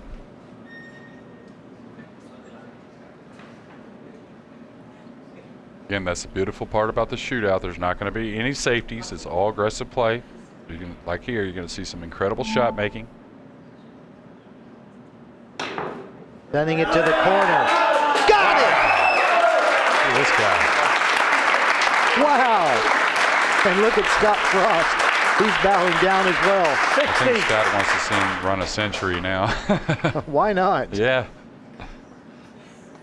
How far is Thorsten Hohmann going to go? And he just kind of put his right arm up in the air with frustration there, because this is going to be very, very tough. Well, it's not any tougher than the last one, Steve, that's for sure. He's got to cut this in and come across the table. Oh, he's overcut. Thorsten Hohmann, great 60. shooting. And look at Scott Frost. He wants to shake his hand. Great show of sportsmanship there. 60 for Thorsten Hohmann. That is 10 sequences, and that's what Scott Frost has to do just to match it. Yeah, he's got his hands full. I don't even know if that's the correct statement. I'm more than hands full. 60, wow. And the beautiful thing about the shootout, again, which all your fans out there are going to love, it's total aggressive play. There's no safeties involved. You have to score points. And Scott needs 60 to tie and 61 Should be no problem to win. Good luck. So Frost will now position this cue ball for what he hopes is a good long ride here, or Minnesota will win the match. To start the break and shoot, mixes him up well. Okay, he's got a shot at the purple down in the lower left, and the black has fallen into a good spot to start the rack near one of his pockets. And he's got a lot of opportunity here. He's got two of them near the white middle on the right. I can see Scott getting through this first rack for sure. He's going to come straight up the table to play the orange on the left side of the table in the upper left. Oh, he overcut it. Oh. One. Try and start a string of 60, and he almost had it come to a very abrupt beginning. Yeah, and he's gotten a little bit out of line here. He's got to make a decision if he's going to try and shoot this and run into the orange to contain the cue ball for the black, or if he's going to power this in and go back and across the table and back.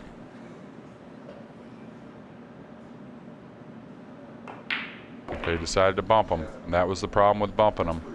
Because now he's got to work on the bonus ball into a white pocket, but he is settled in behind the orange. Yeah, he's got. I think he's got to go to the jump cue here. Time out. Even though it's super difficult, Steve, to get over that ball. It's only 5 inches away, but I don't really see any other play. He, I believe, has already used his timeout here, so the shot clock is off, and that's exactly what he's going to do. Yeah, there's no other play. A little unfortunate because he had to come across into the balls, and they could have, you know, when you collide into balls, they can do a number of things. It could have come away with a shot, but a little unfortunate. But he's not out. He's not done. Just knock this in and keep going. To stay alive on the jump. Oh, he almost got it.